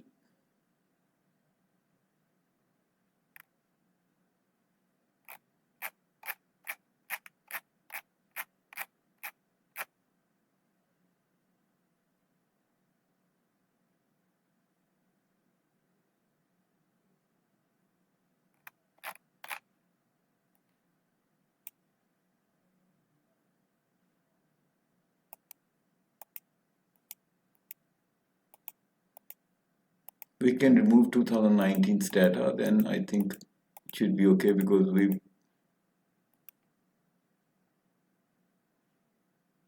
okay, so close.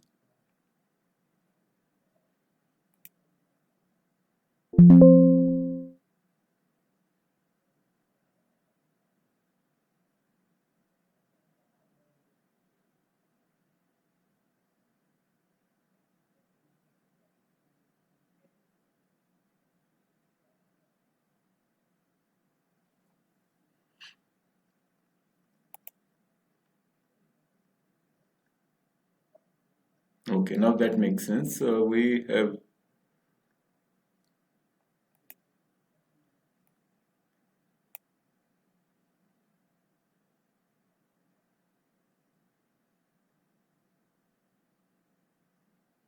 this all data is now 2020.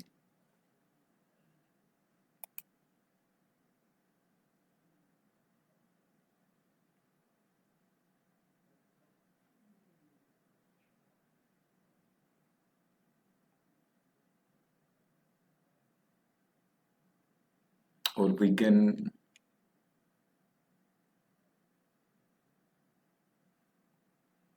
let's add there.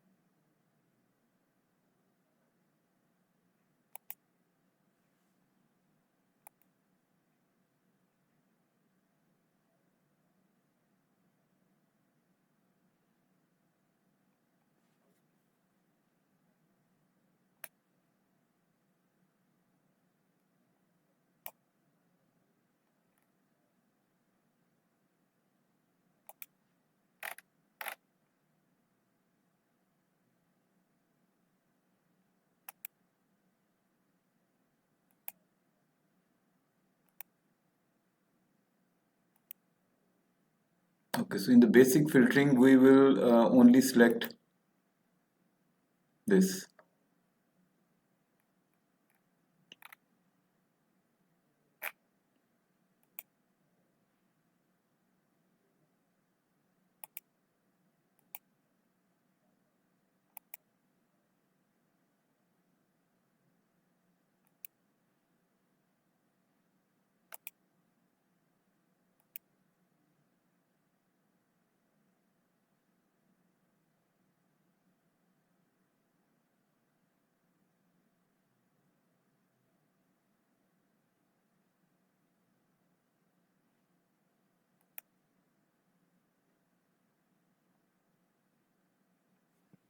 Okay, so let's go to the home and transformation.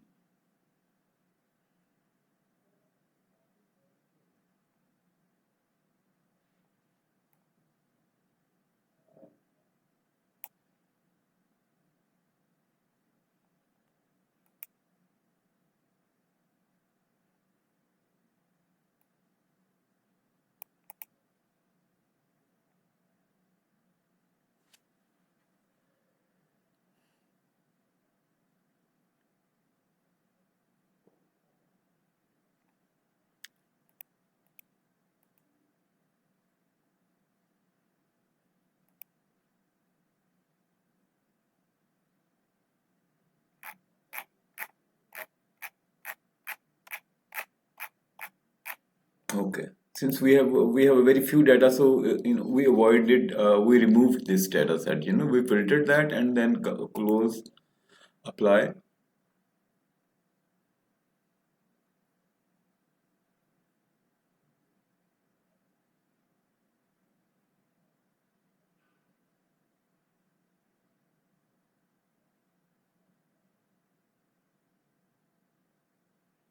Okay.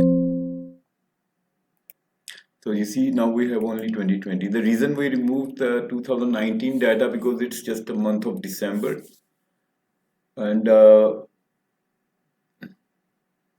we took the only the January to December data.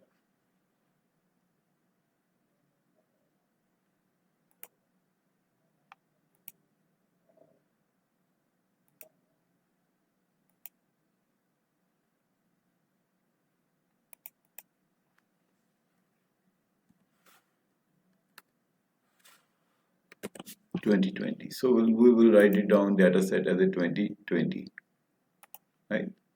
And I don't think we need a filter now, and we'll save it. Okay, so that's a good practice always to check the data. So now we'll quickly now move to the next section, which is the patient summary. Patient data analysis. So let's begin with that. We'll give it a patient analysis.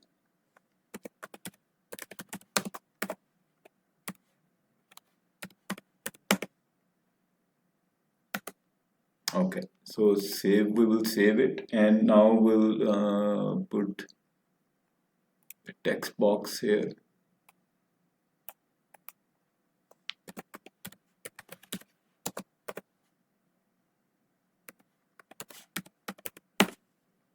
Patient analysis.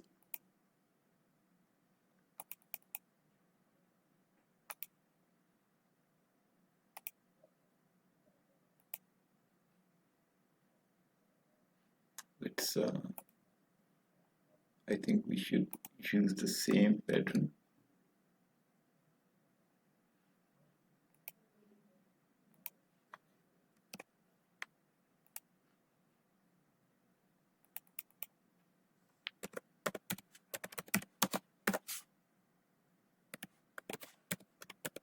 Patient analysis, and we copy the same heading.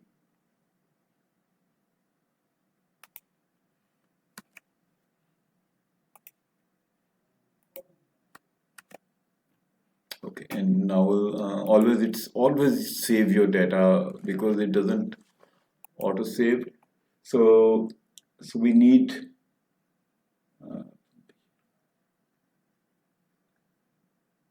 okay. So in this we will first complete our top from executive summary. We can get ethnicity count. We would need that in patient analysis because it's already done, so we'll save our time. Then we need a patient count. It's already there.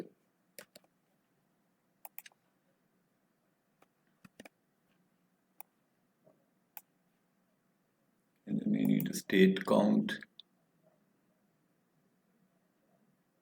city count. Okay, so we need two more.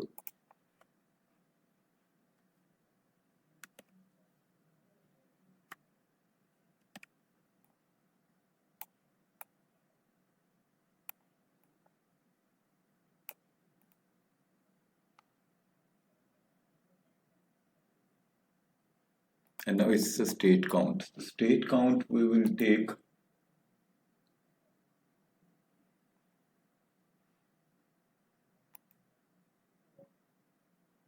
from the patient.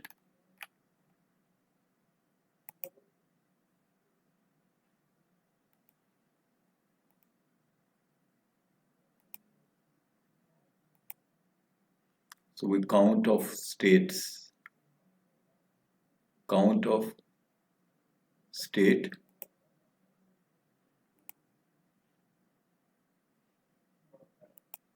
the means count of state from where the patient belongs. So these are 49 states. And then next is city count. So it's the same, we can use, we have that location, region, state, city, and we can count these, count distinct 531 state, and we need patient count.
Let's double check that.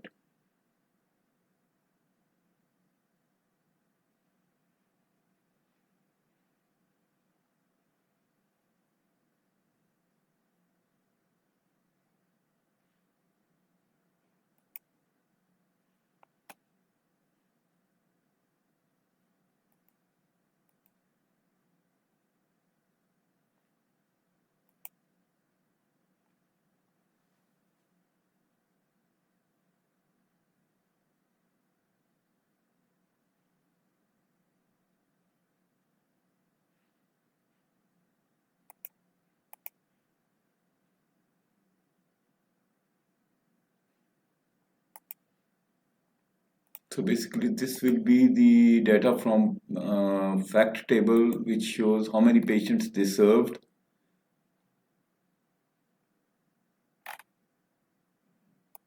So we will use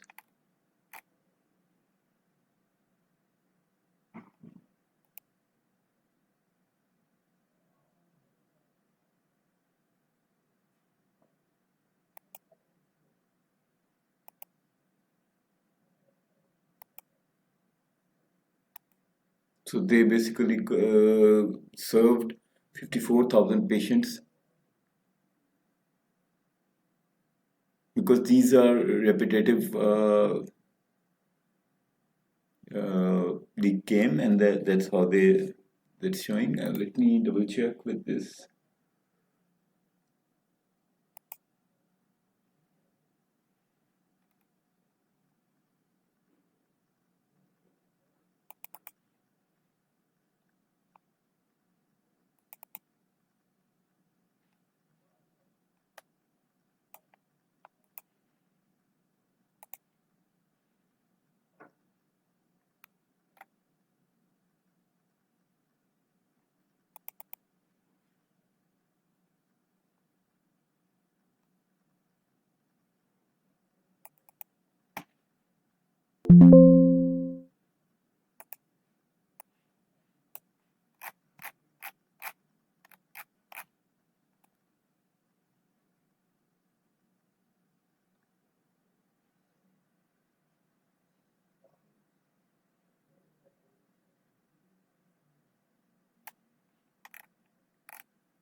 Okay, well, I think we will not use this at this moment because I checked that. I think we only need uh, city count, state count, and total patients. We have unique patients. See, this is a unique count. Okay, so we will save that. And the next is patients by tobacco. So it's a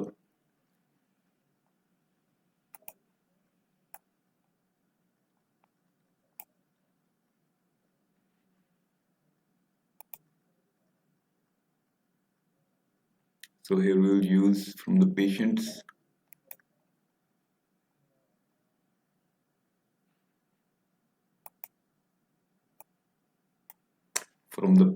table. We will count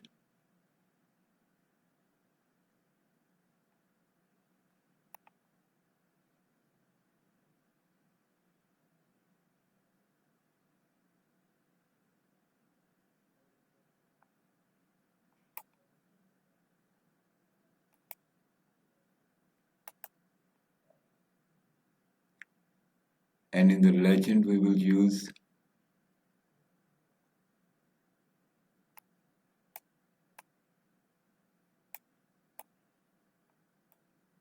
tobacco.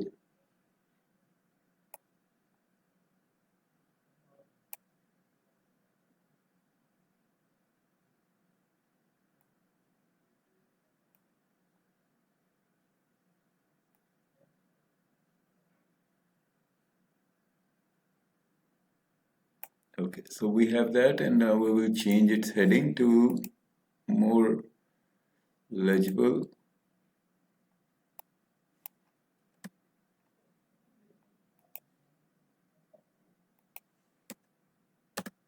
Patients by tobacco. I think that makes sense now. We'll save it because all this data, viewers, everything is available here. We just counted the patients and where they use tobacco. So there are total 12% of these total population are using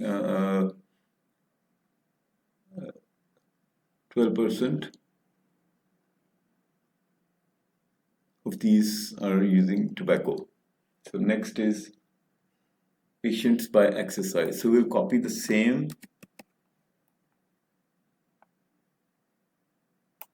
and we will use exercise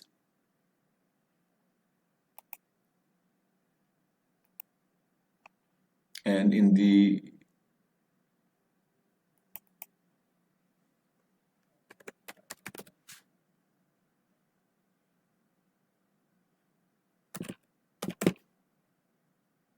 exercise, and the next is patient by diet. So we'll again those who are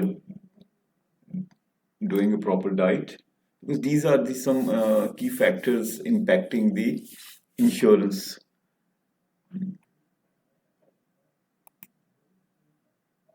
So we have a diet column, patient by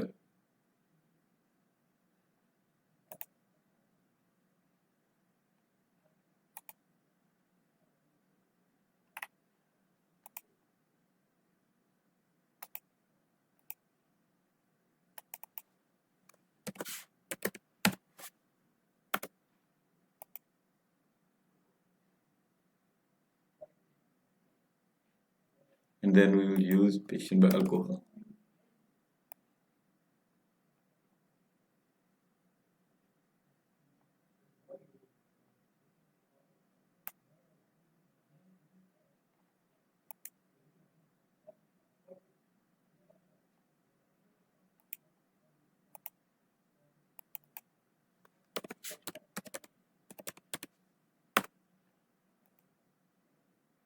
Alcohol and patients by blood group. So we would need some, I think we need some real estate. So we will make these, squeeze these up.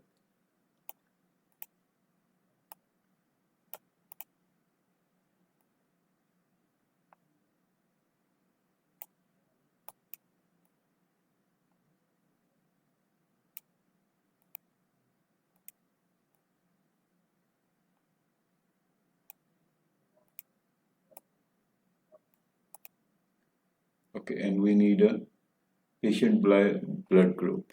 So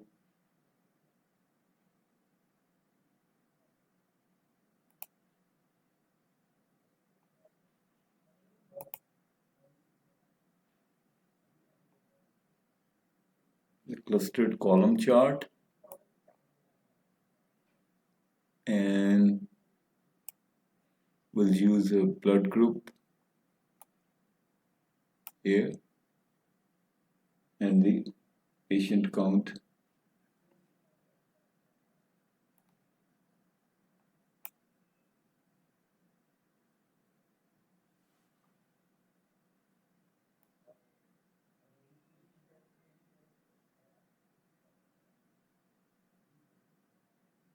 And here we will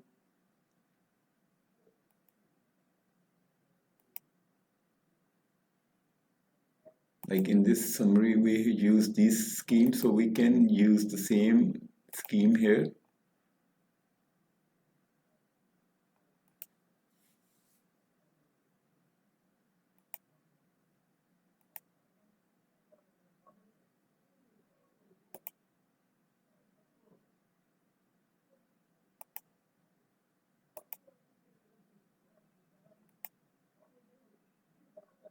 And in the no,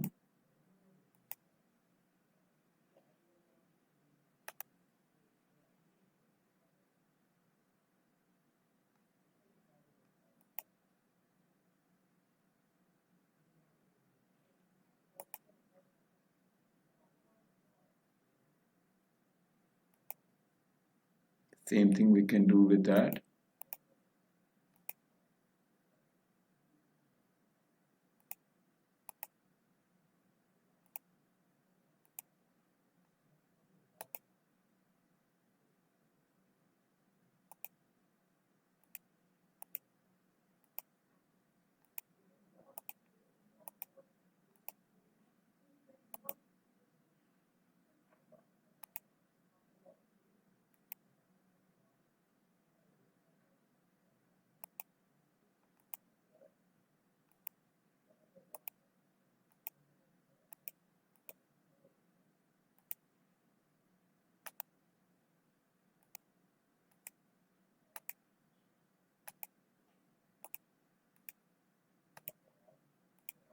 Okay, and here we will use the title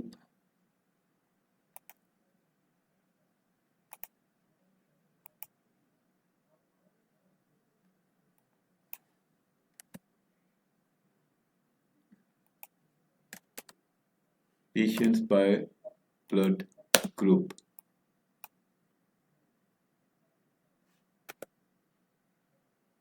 Patient by blood group, and in the formatting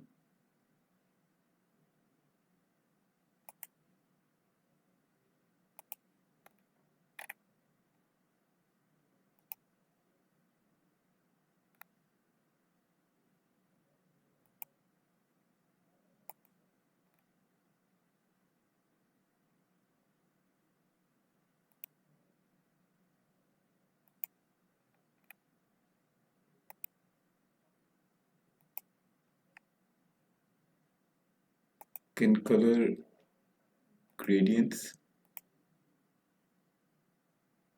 and here we'll use the patient count, and here we will use lighter to darker.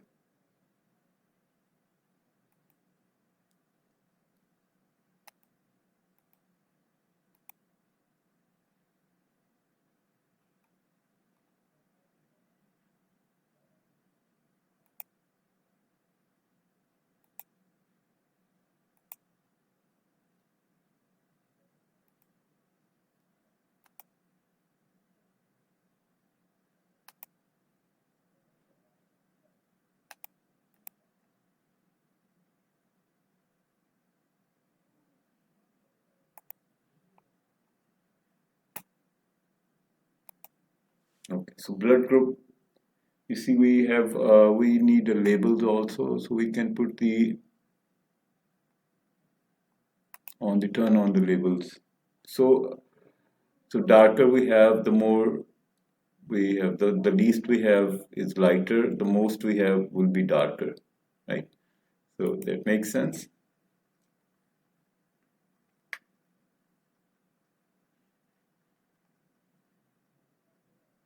Ethnicity. So we need one matrix chart.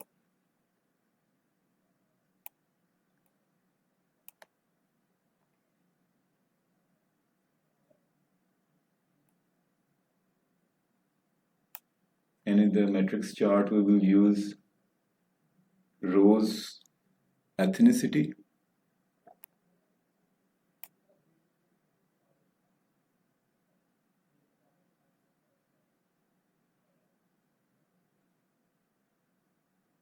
column. In the column, we will use the gender, patient gender.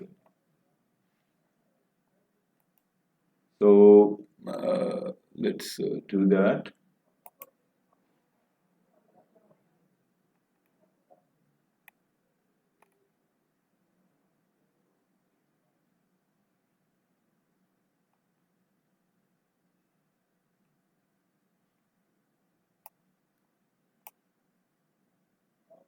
And in the values, we will count the patients.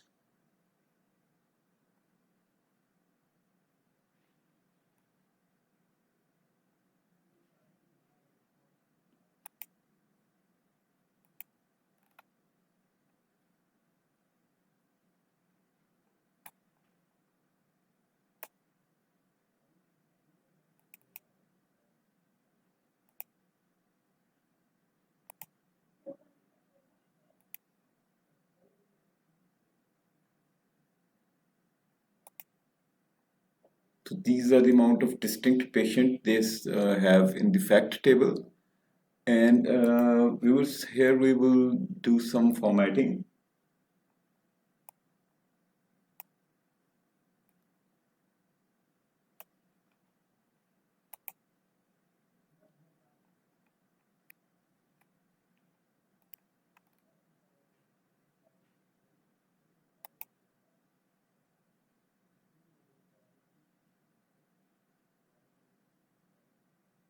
And in the data bars, we will use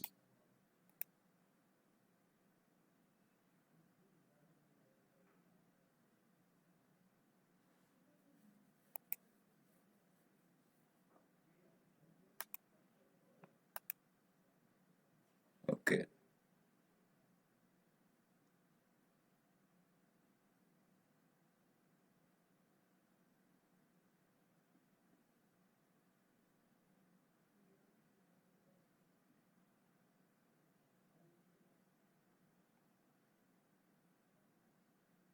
And we don't need these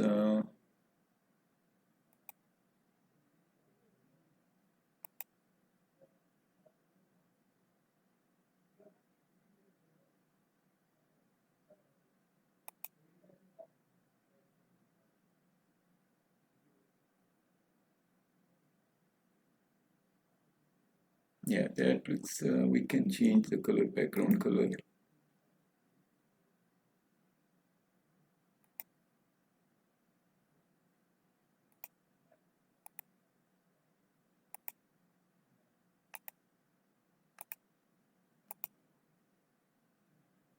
Okay. And also we don't need these subtotals.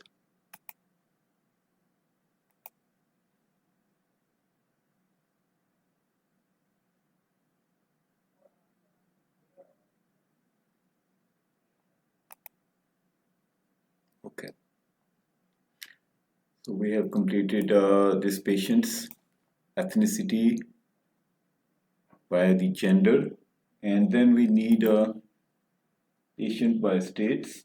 So here we will need a map for that.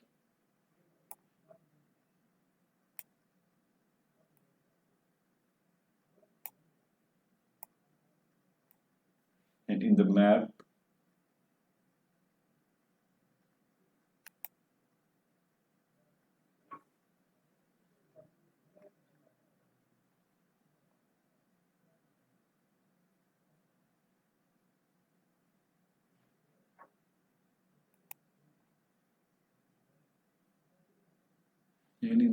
we use state and distinct size patient count.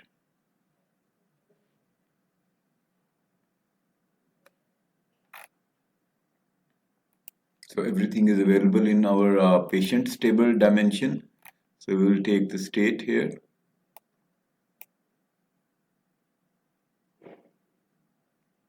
And in the size,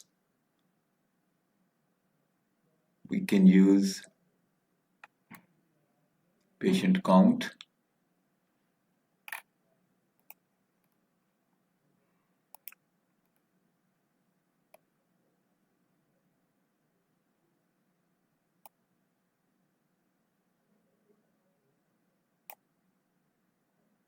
Okay, and we can further format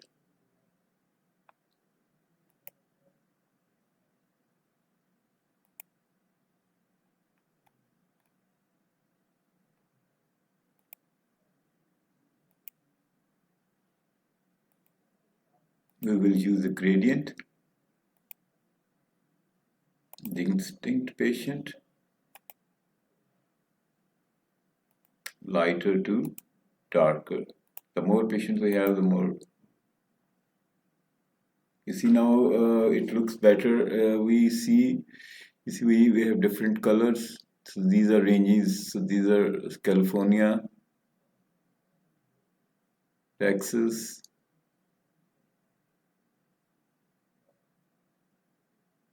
Florida, and so on. So that is how we have our color formatting.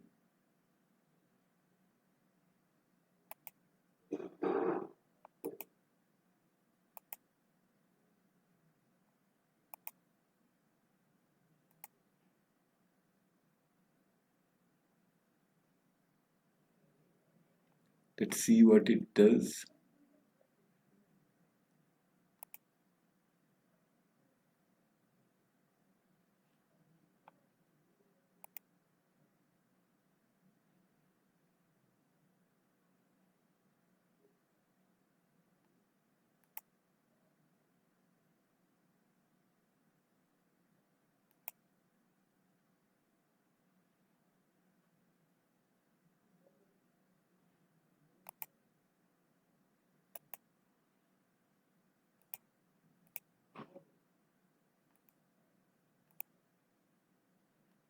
Let's experiment with that.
So we have that, and let's we need some uh,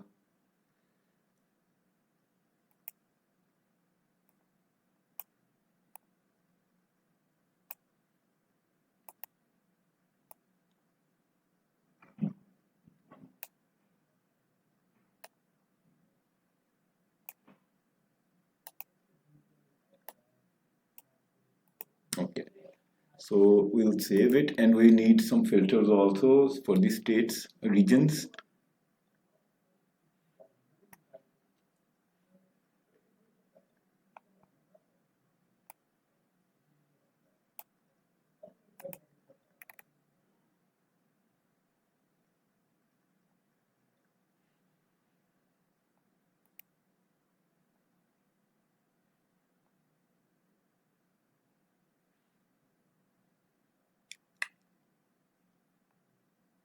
So we'll use slicer.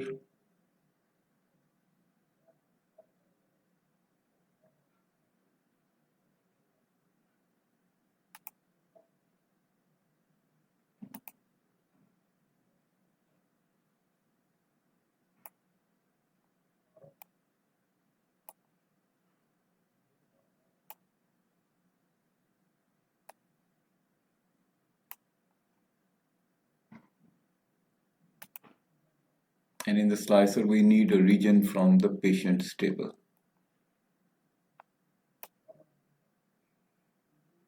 And in the formatting, we need into it tiles, because these are just four regions.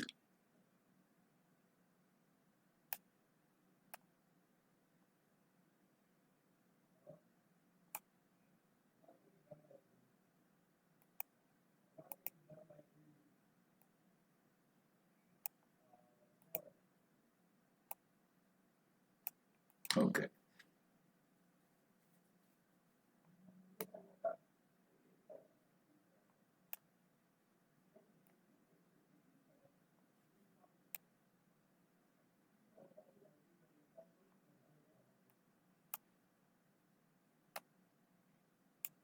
Okay.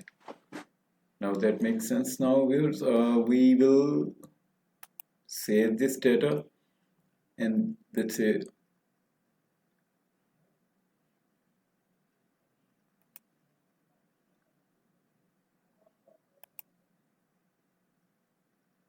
you see now if we filter the data, we can see it in a New York is the most one, in the Midwest. This is Illinois has the most one. These are the states, Midwest region. And if we do that, we have this one. And now we need few more filters. And then we will be done with this patient analysis. So let's enter some filters here.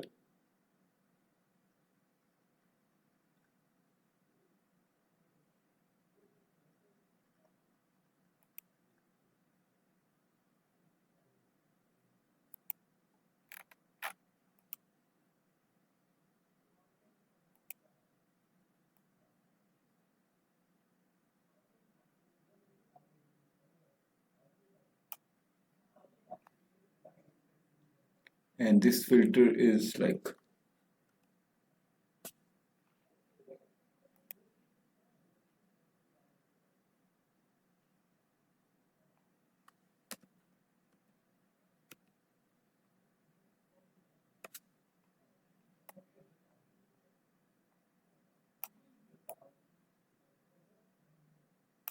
three filters. And the first filter, we need gender.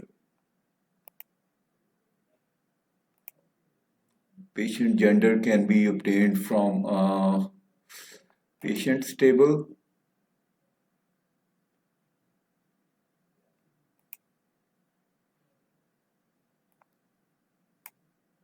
And then we have a blood group.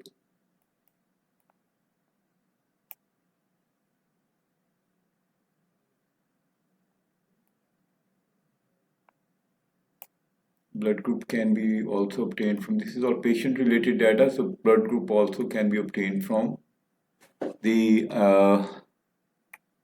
patient's table. Okay, there it is.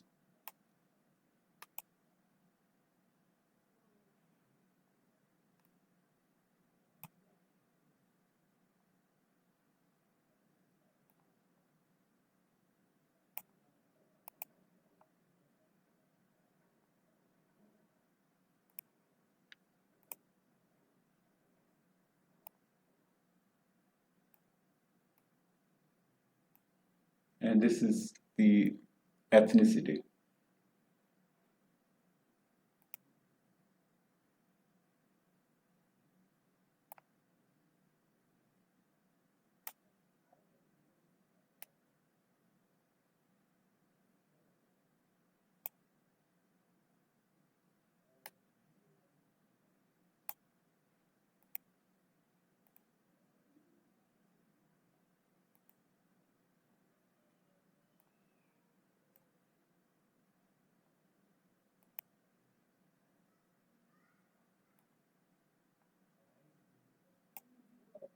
You see, if we select the female patients, we can see that these are here in California and these most, but we can also select the ethnicities.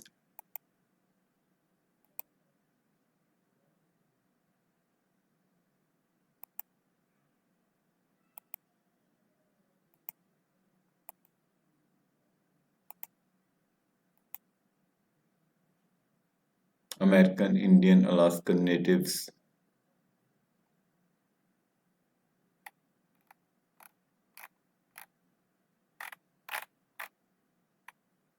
Okay. So that gives us a lot of information by just clicking on this, and we can select the blood groups also.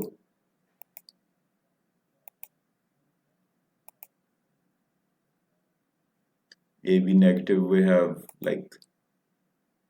So with that we have completed our patient analysis. Now we will go to the hospital analysis. We will save that, and here we will do the hospital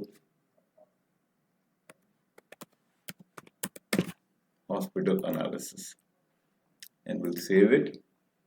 Let's move to the hospital analysis. As usual, like before, we will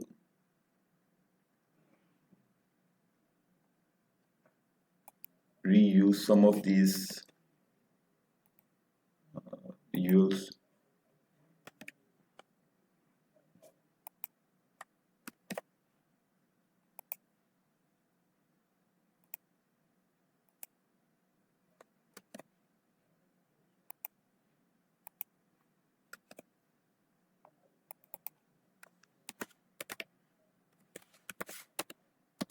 Hospital analysis, and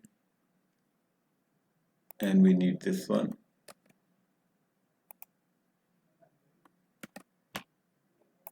and we'll save it.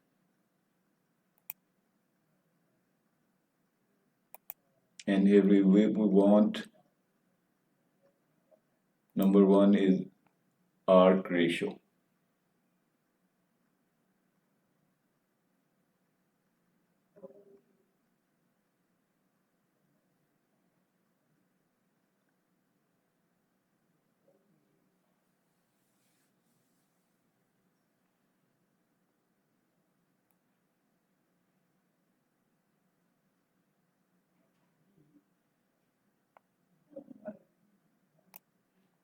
Okay, so the first chart, we'll need a line chart here.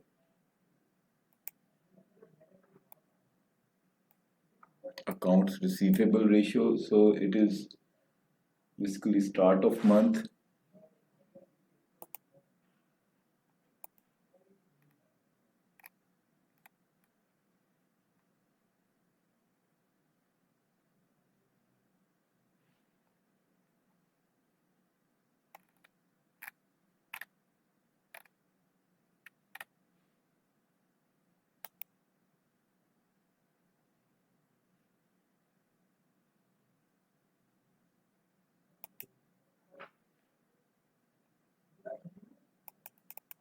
So here we will viewers, we will have to create a column in our date dimension table, new column, and that will give us the start of month dimension date.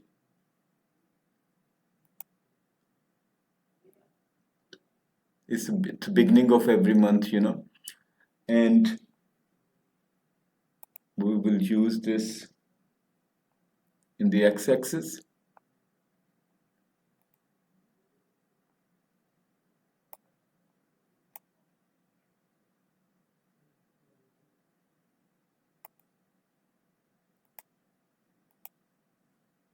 Okay, and arg ratio.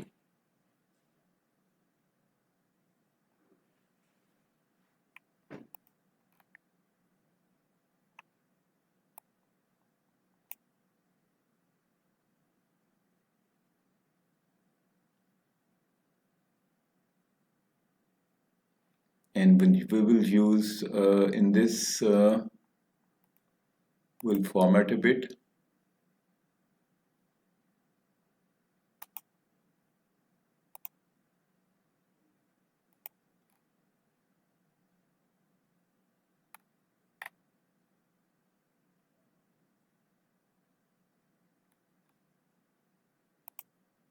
And we will use this one.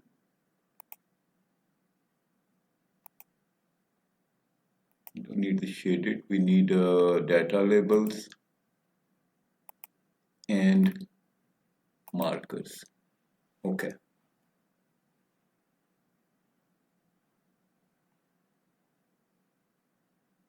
Arc ratio by month.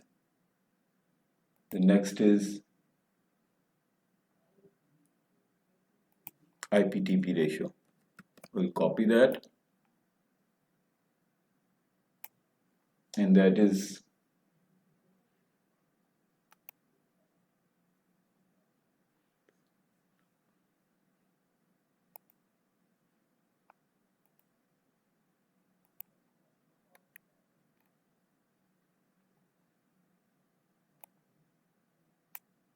IPTP ratio. The same thing, but we will change the color.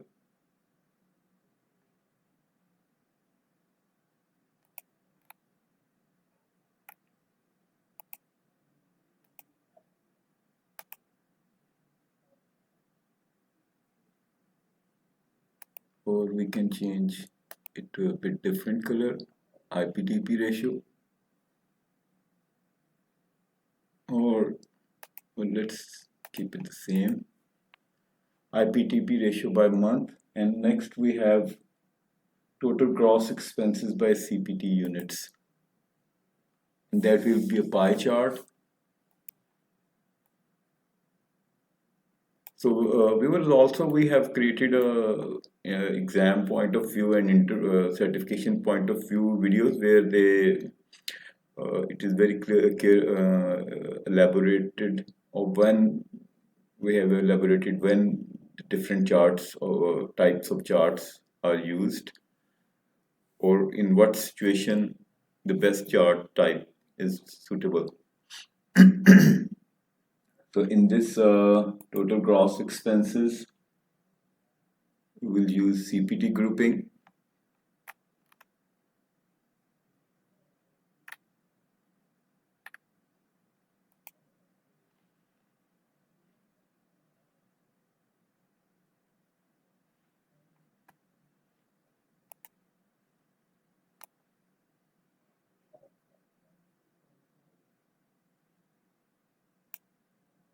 And total expenses, gross expenses,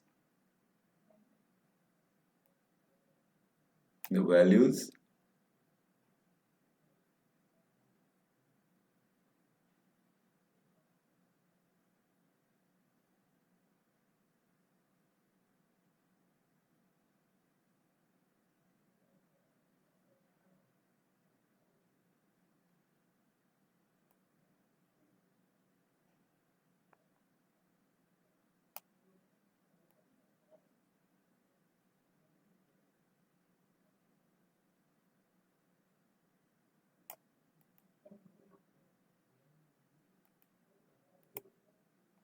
Okay.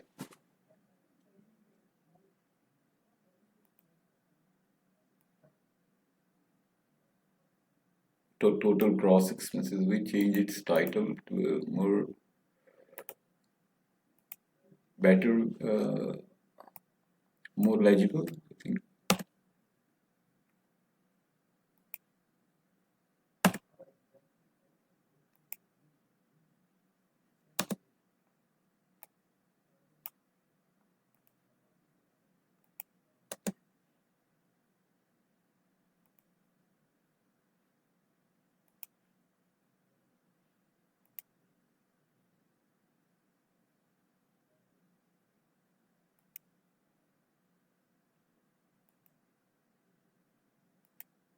Okay, I think that is okay for that. Hmm.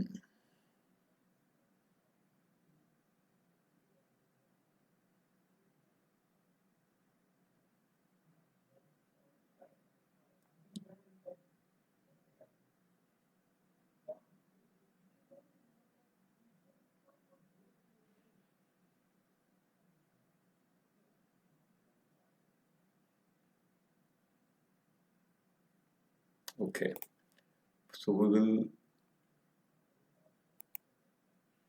save that, and then the lowest.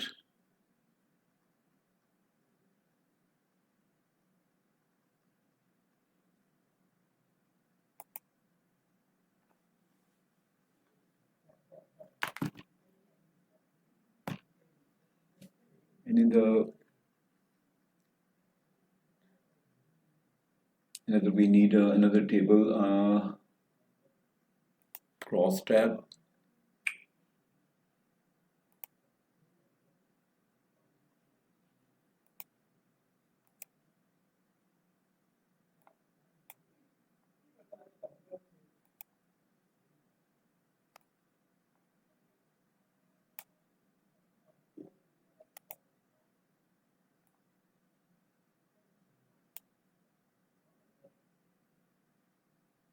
And in this table we will use location name in the row, in the columns.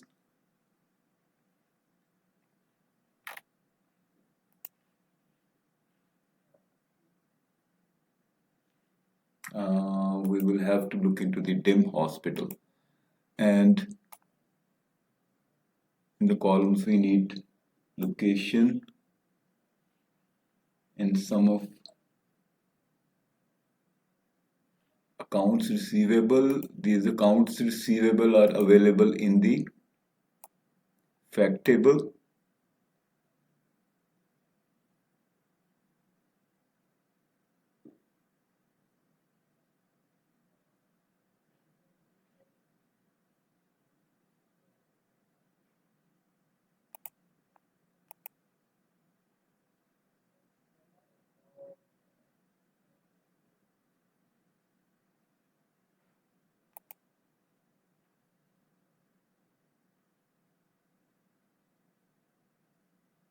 Location name.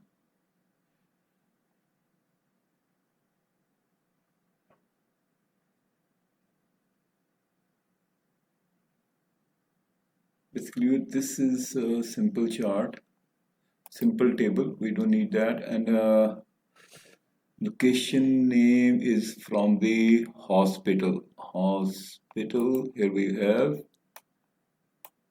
We'll simply add the hospitals. Now we need some Myers fact table. In the fact table, we need sum of accounts receivables.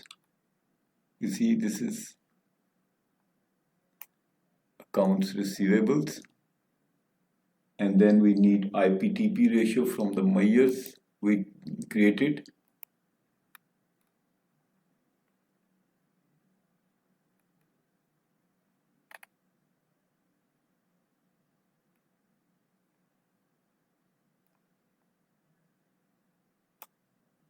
IPTP ratio, and then we have ARG ratio accounts. We have also created ARG ratio, and then we need bad debts. We have already created a bad debts table.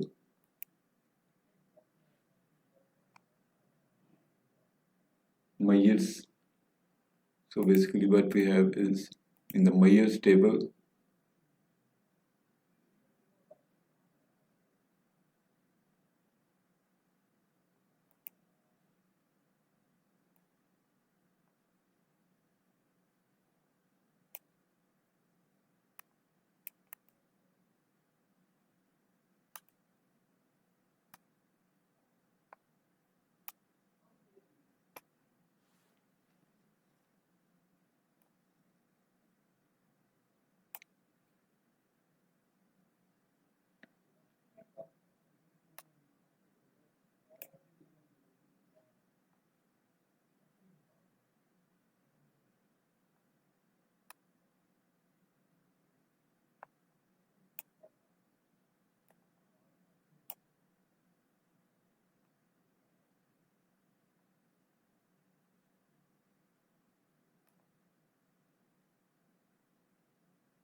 okay,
okay,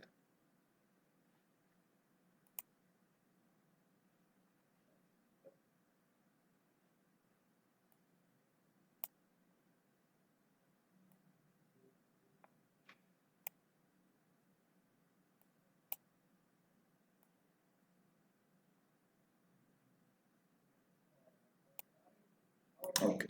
So we have this location name.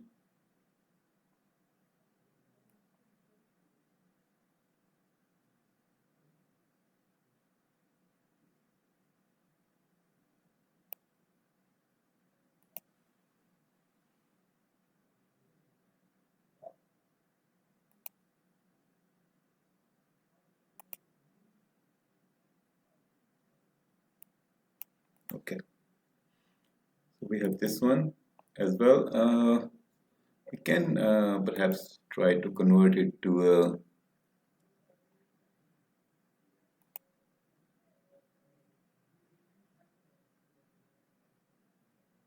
yeah, that looks much better.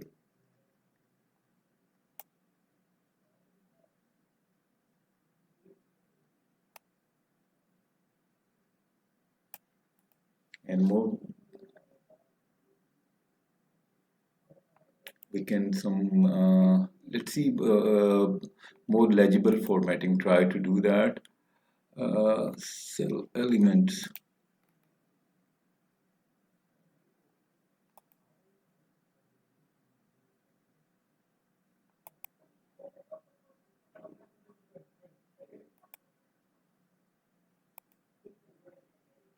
gradient, and we'll use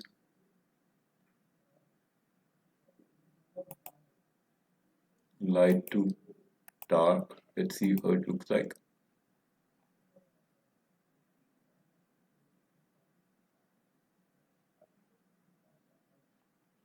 and then same for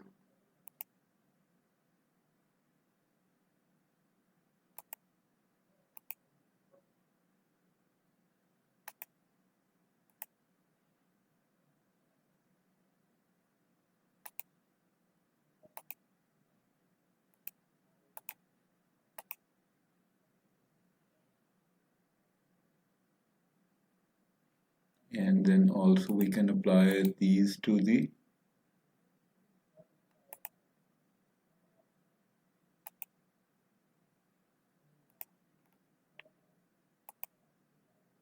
arc ratio, background color, and we will use the gradient because these makes data very legible, that's the beauty of this BI tools like Power BI.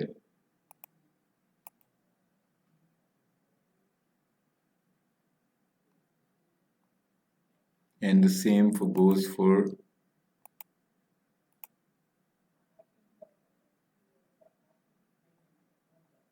cell element, bad debts, background, gradient. Okay, so see, let's see why it's not showing.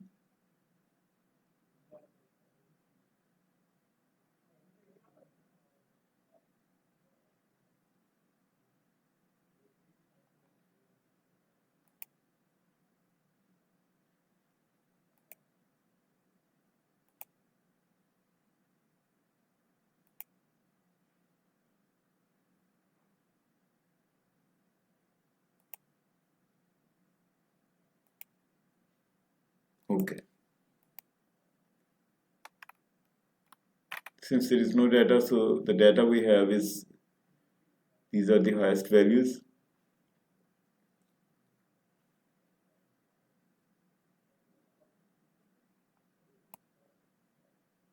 Okay, well, so we have completed this one also. Now sum of the CPT units by location.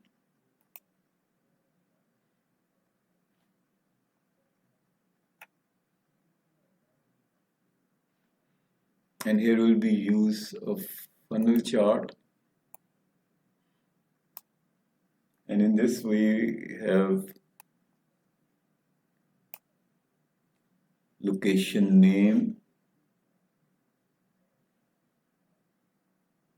Tim Hospitals, because this is a hospital data, so we'll go to the hospital dimension and we will use the location name and the category and the sum of CPT units from the fact table.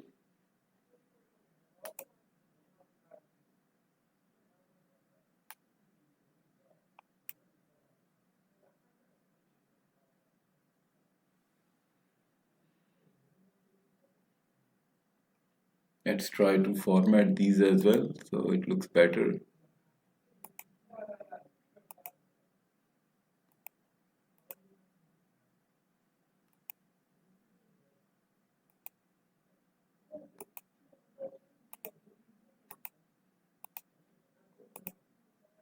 Okay, so that how it will look like.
Okay, good.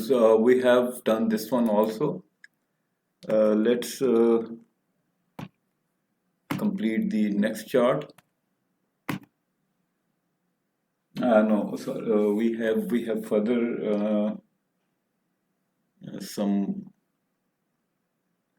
filters here, and we'll put the filter like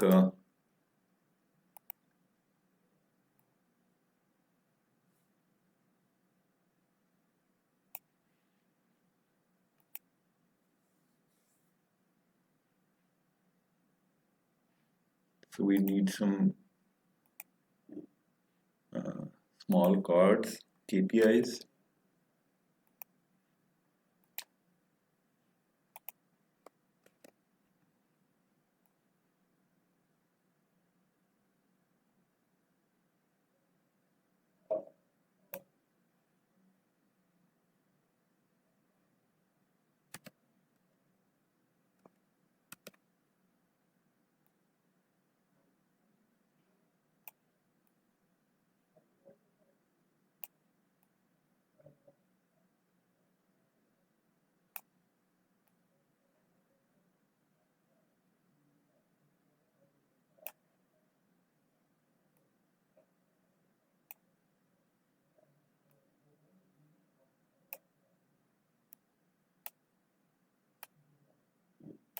Okay. So in the KPIs, first one is sum of CPT units, the total of accounts receivables,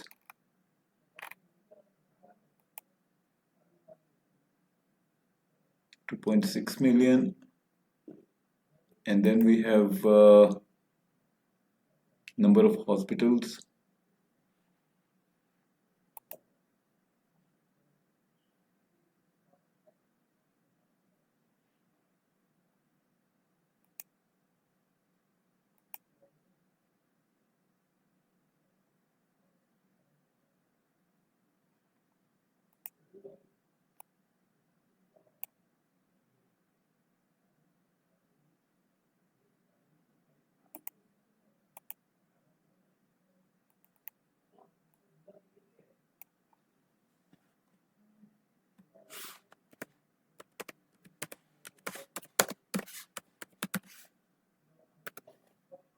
hospital count,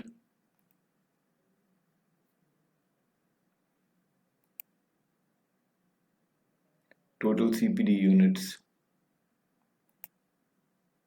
So these are also available in fact table.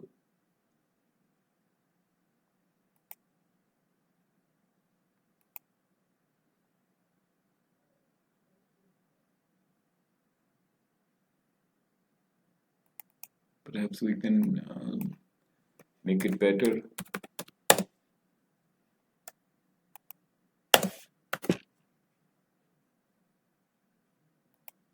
Total CPD groupings.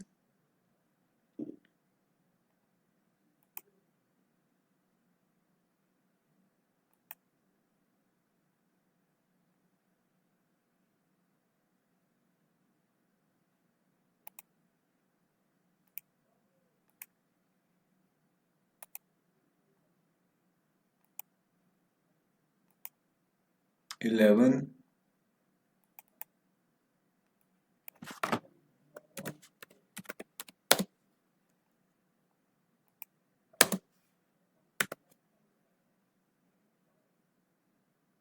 So we have CPT groupings also 11. Okay. We'll save that data. Everything we are getting it from the data we have. And the next is we need some filters here. Regions filter, slicer, I mean.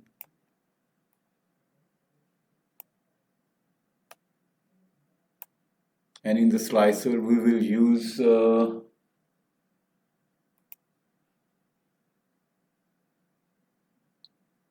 TIM patient.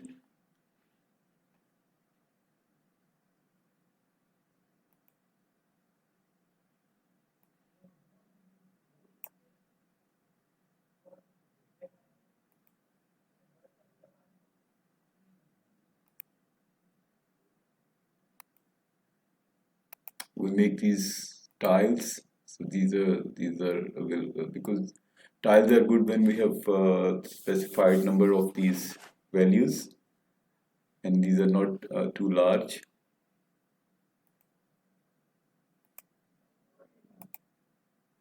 So that's how we can further analyze the data accordingly, and also we can put a new. Okay, and we can put another slicer for the hospitals.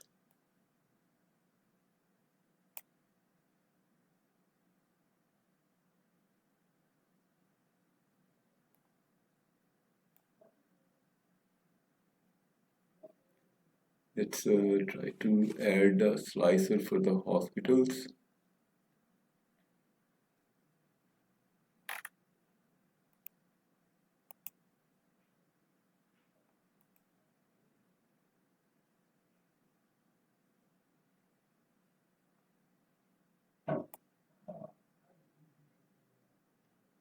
I think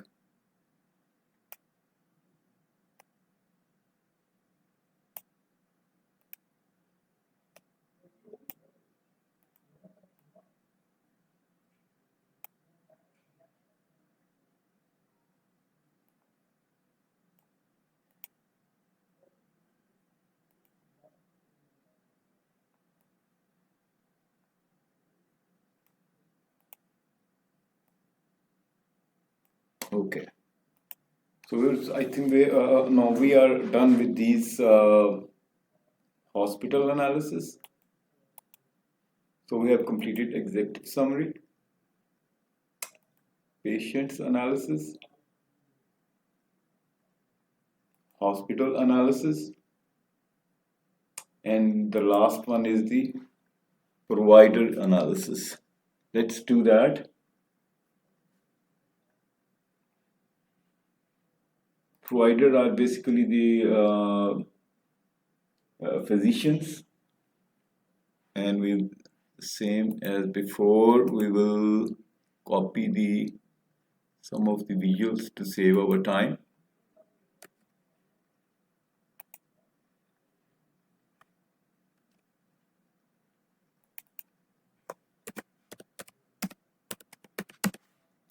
Provider analysis,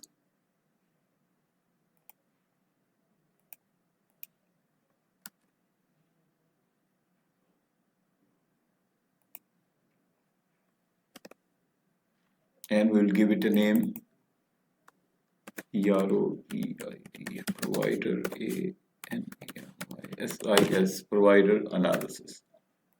Okay, so because that's the last portion we have, and we'll first complete and then we will go through some details. Number one is count of providers. So basically we will utilize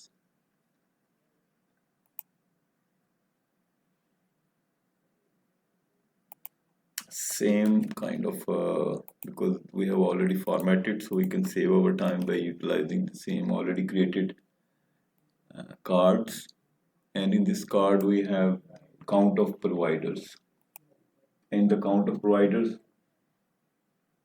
we will count, we have a physician table,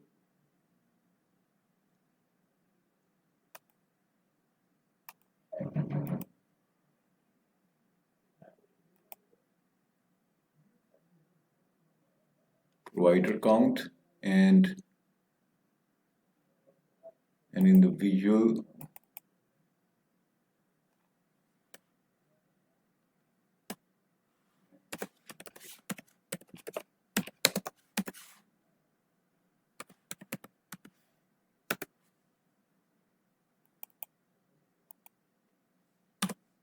provider count. Okay, so this is done now, and the next one is sum of FTE. So we will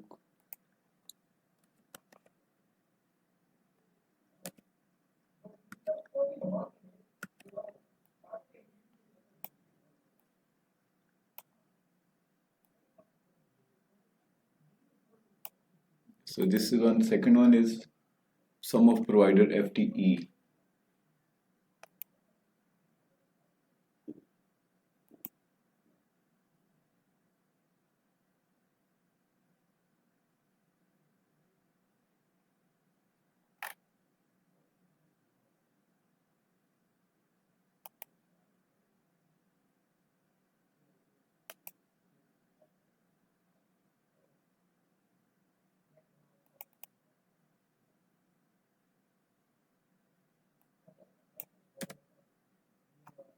So we'll put total provider FTE, and the next one is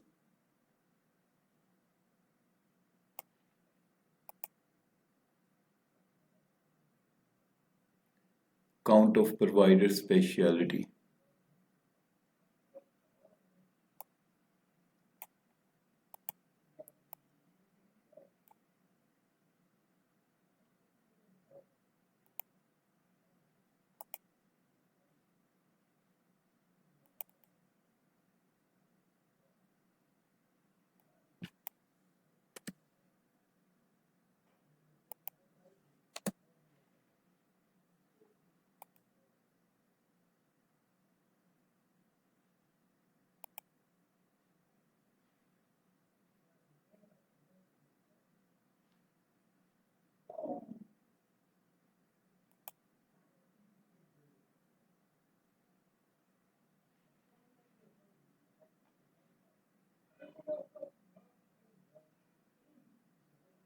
Okay, so this data comes from the specialty.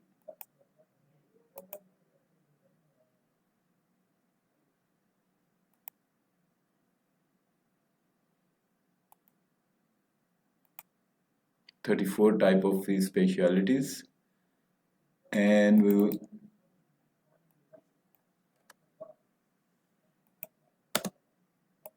we can write it down as the number of provider specialties.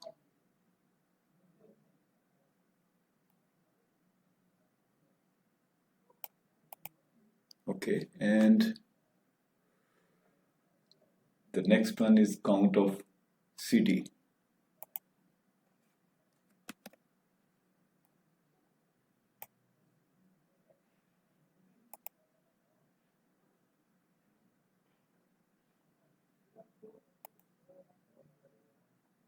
That will come from the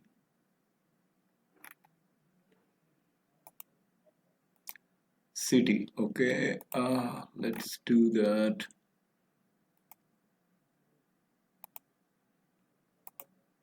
531 count of city. Let's align these.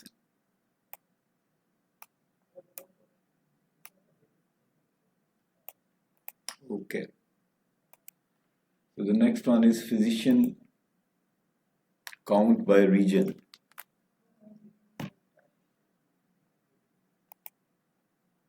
Physician count by region. Okay. So we were here. I will show you there is some important topic we need to cover. Let's do that.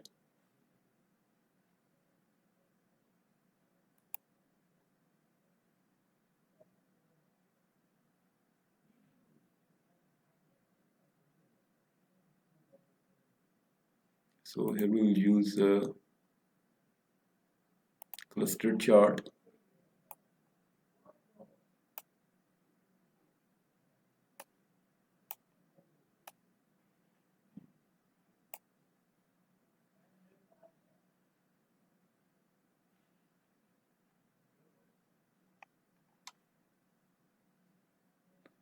Region code.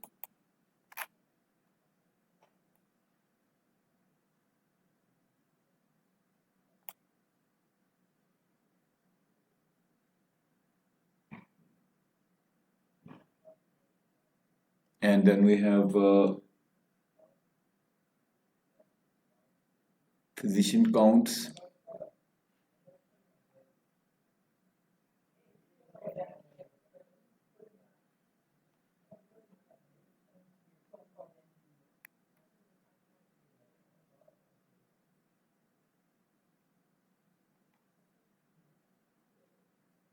that we have created the Meyer.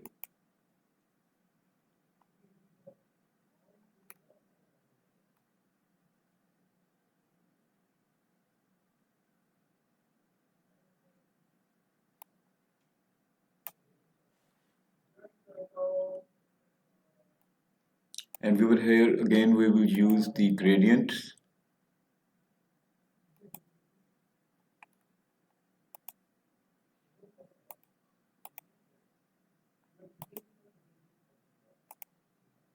And the highest will be this one.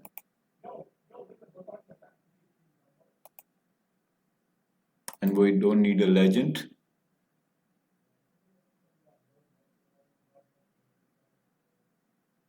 Physician count by region. So we will use a physician count by region. Okay. And let's save it. We might need data labels. Okay, we have that, and then we will use title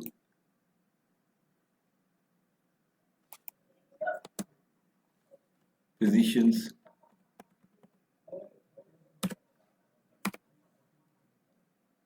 by regions. That looks more better.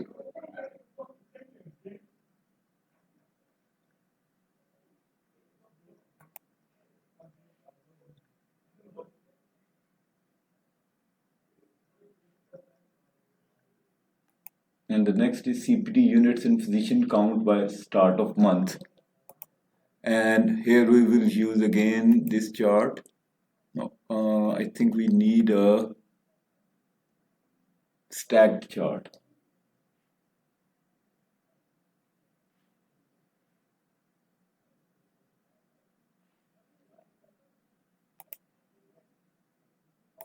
And in this stacked chart, we will use start of month in the beginning.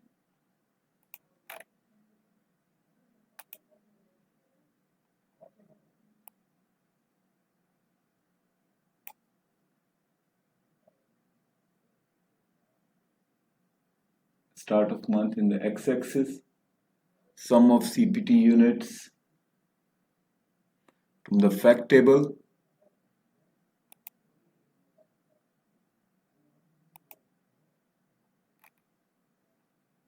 sum of CPT units. Okay, so we'll use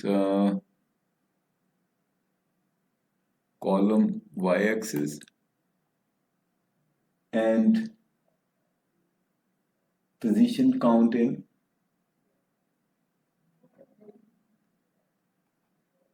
the start of month is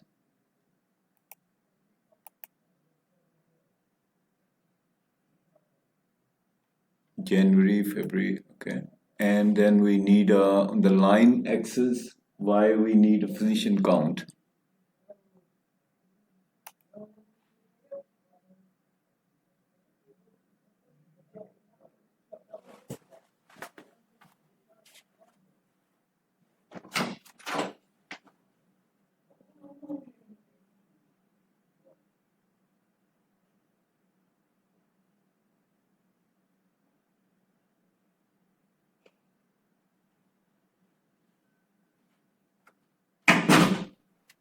So we will use the physician count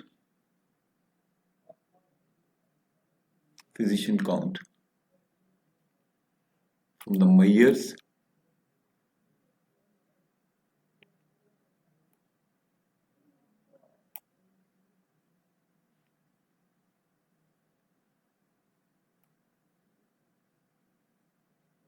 And here we will need a heading to be better.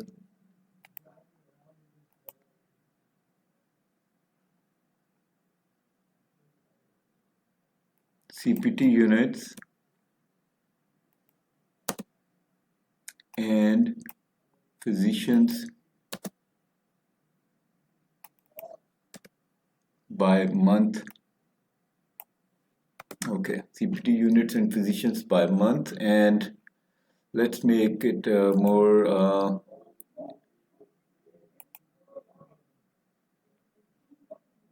before we will use the formatting.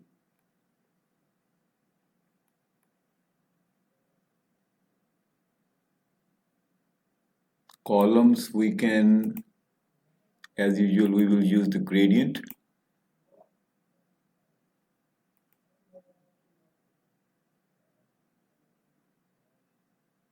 Sum of CPT units, lowest and highest.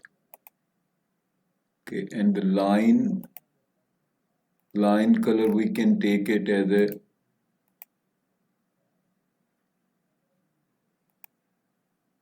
okay.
Okay. Okay, so we have completed this chart also. Let's complete the other ones. Physician count by specialty type.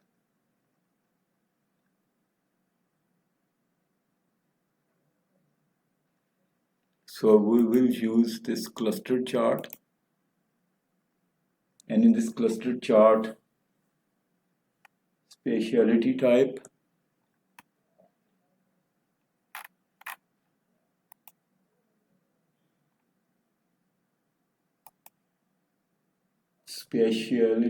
in the x-axis,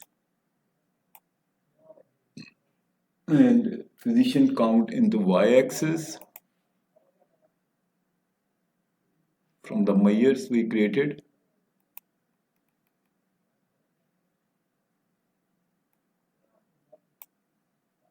And region code in the tooltip. Region,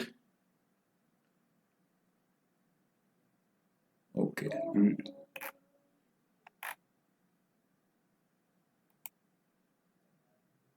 And the region code is from fact table.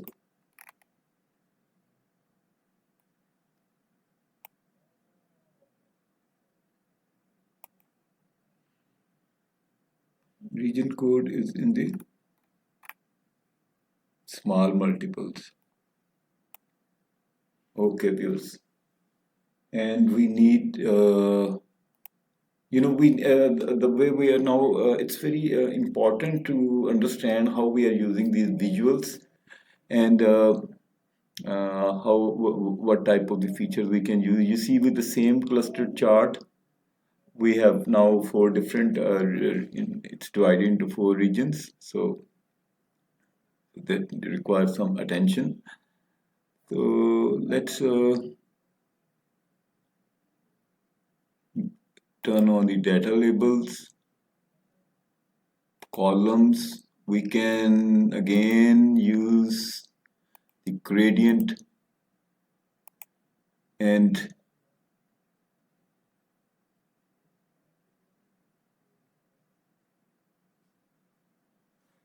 we will use the physician count,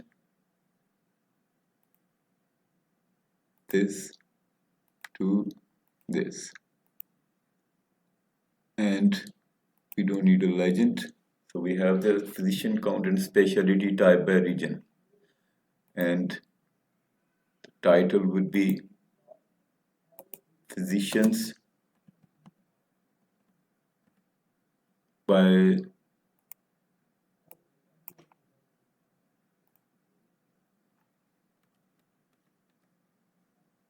specialty and region. Okay, physicians by region and specialty. Save. We will save this data. And the next is specialty type. This is basically a cross tab tabular. We will be use matrix table. And in this matrix table, we will use in the rows specialty type,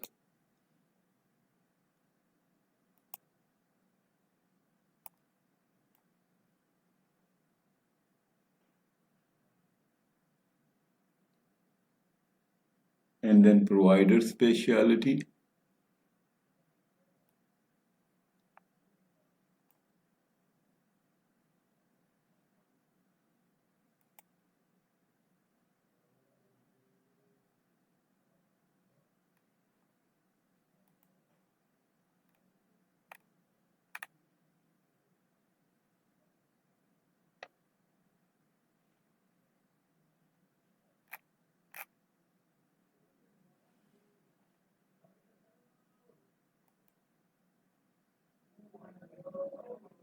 Okay, so we have that, and now we want a provider count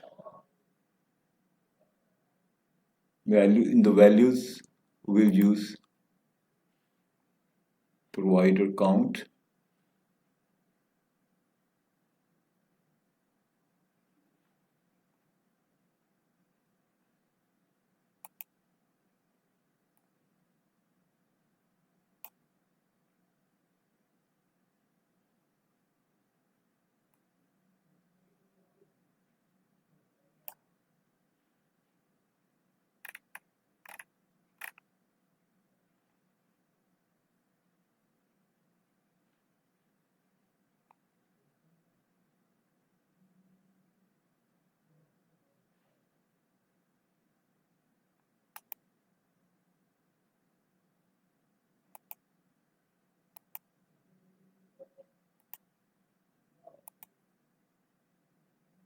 okay, so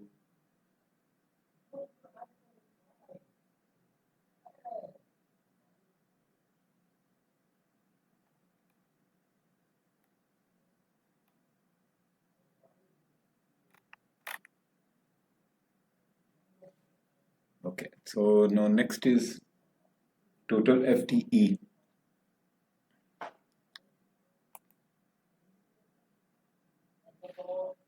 So the FTE would be from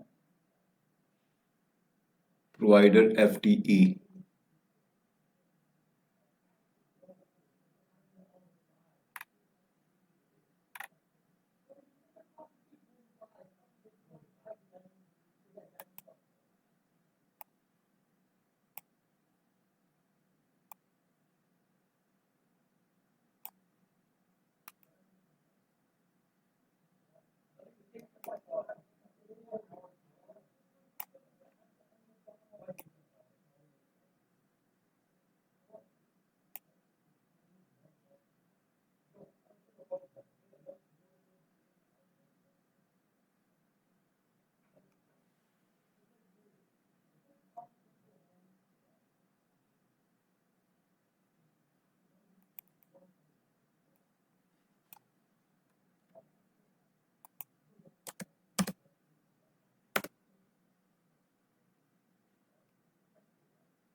Okay, so we have that now, and the last is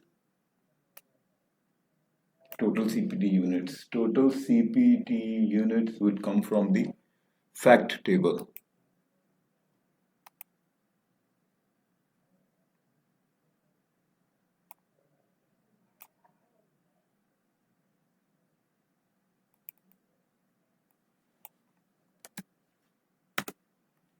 Okay.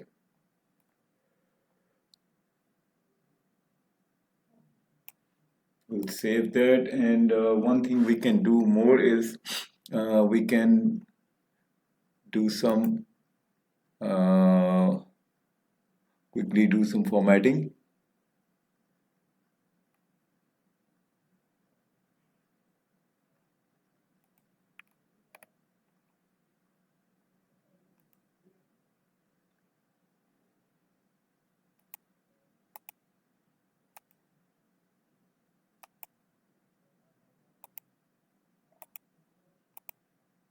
Okay, and we will, as usual, we will change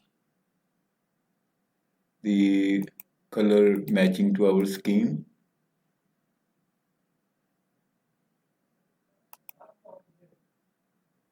Position, and we'll use the light and the dark. Same for provider.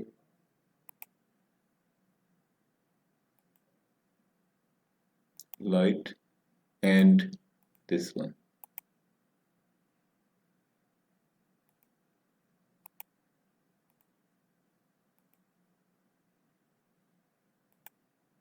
This one and same colors we already using. So we have this speciality also.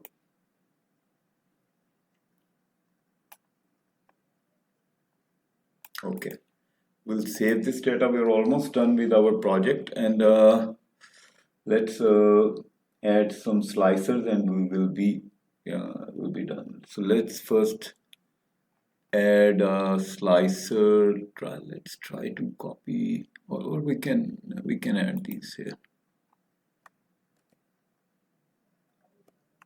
Okay.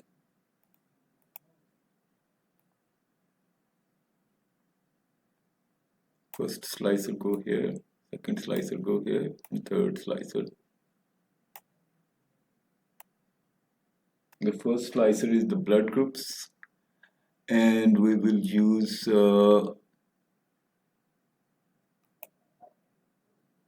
blood group is from the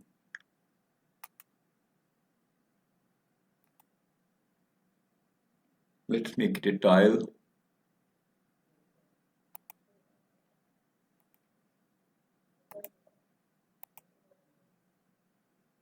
Okay, so blood groups we have. Now the second is gender.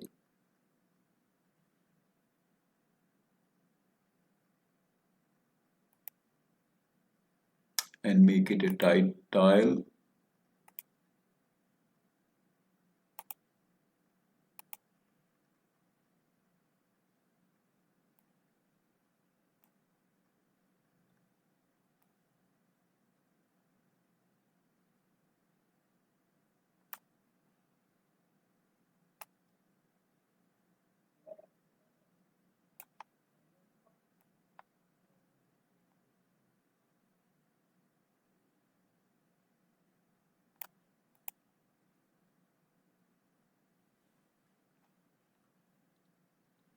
Okay, we'll save that, and then we need ethnicity also.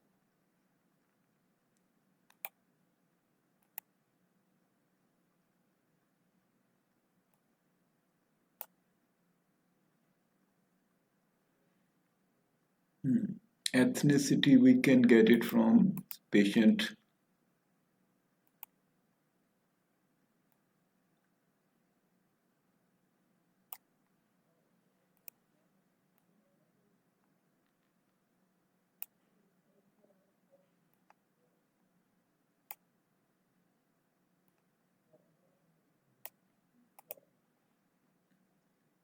provider analysis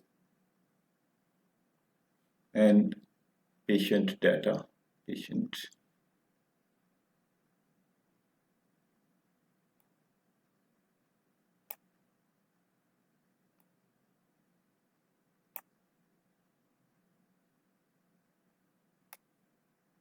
Okay, I think is there enough for that, and we perhaps add a heading,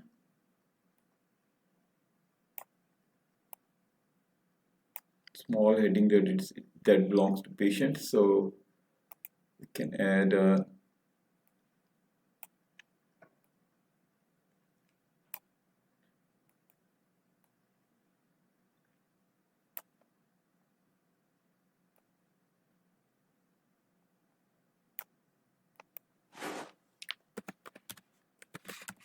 patients data collection. I think perhaps that looks nice.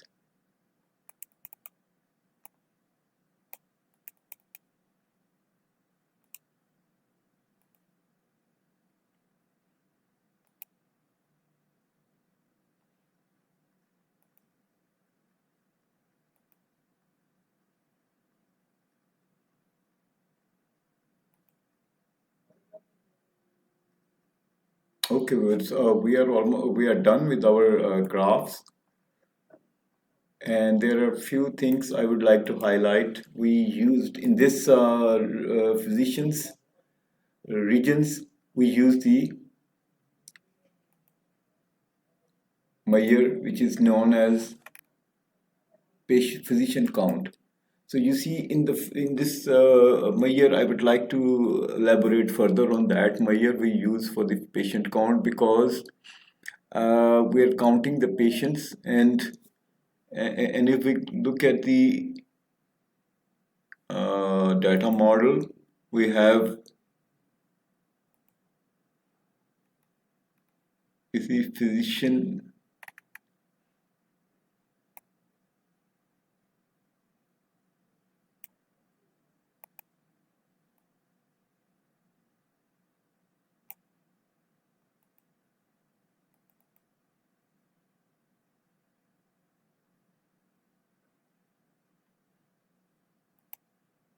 Because we are counting the physician from the physician's table, which is linked to a primary ID there.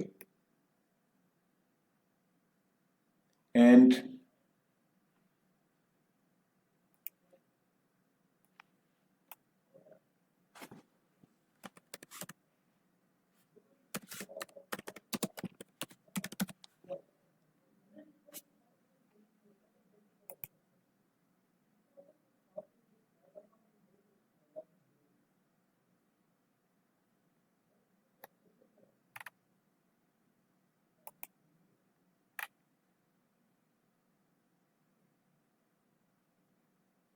so basically, viewers, we are using the cross filter uh, term, because cross filter direction in Power BI determines how filters propagates between related table in a data model. The two main settings are single, the default, where filters flow from one side to the many side in the relationship, and both directional, where filters in the both. Changing this setting is crucial for making visuals work correctly, as it controls whether a filter on the one can affect another. So we have created a special video on the cross filtering. Uh, so here we use this cross filter DAX function, which is basically shows that their relationship is on the both directional. Here we have this both. So that's enough for this video. And for going in depth for this specific is beyond the scope of this project, but we have created a dedicated video for this cross filter DAX.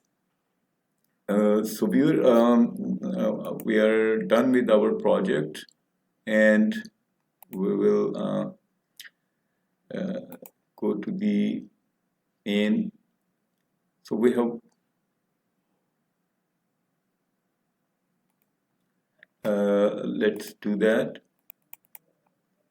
Make it.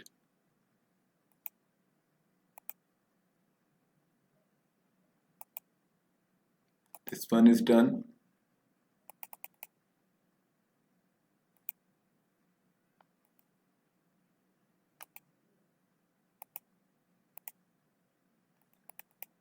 Patient analysis is done, and then we have hospital analysis.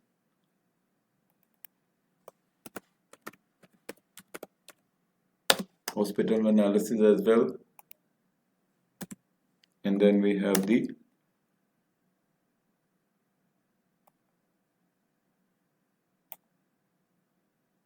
lastly provider analysis. So all of these sessions have been completed. Session 6, session 7, and then session 8. So basically, we have completed all of these portions, and if you have any questions, please leave in the comments. And if you like this video, please also subscribe our channel. That will motivate us to create more projects for our viewers, so they can learn Power BI, power of data analytics, and so on. So thank you and have a great day.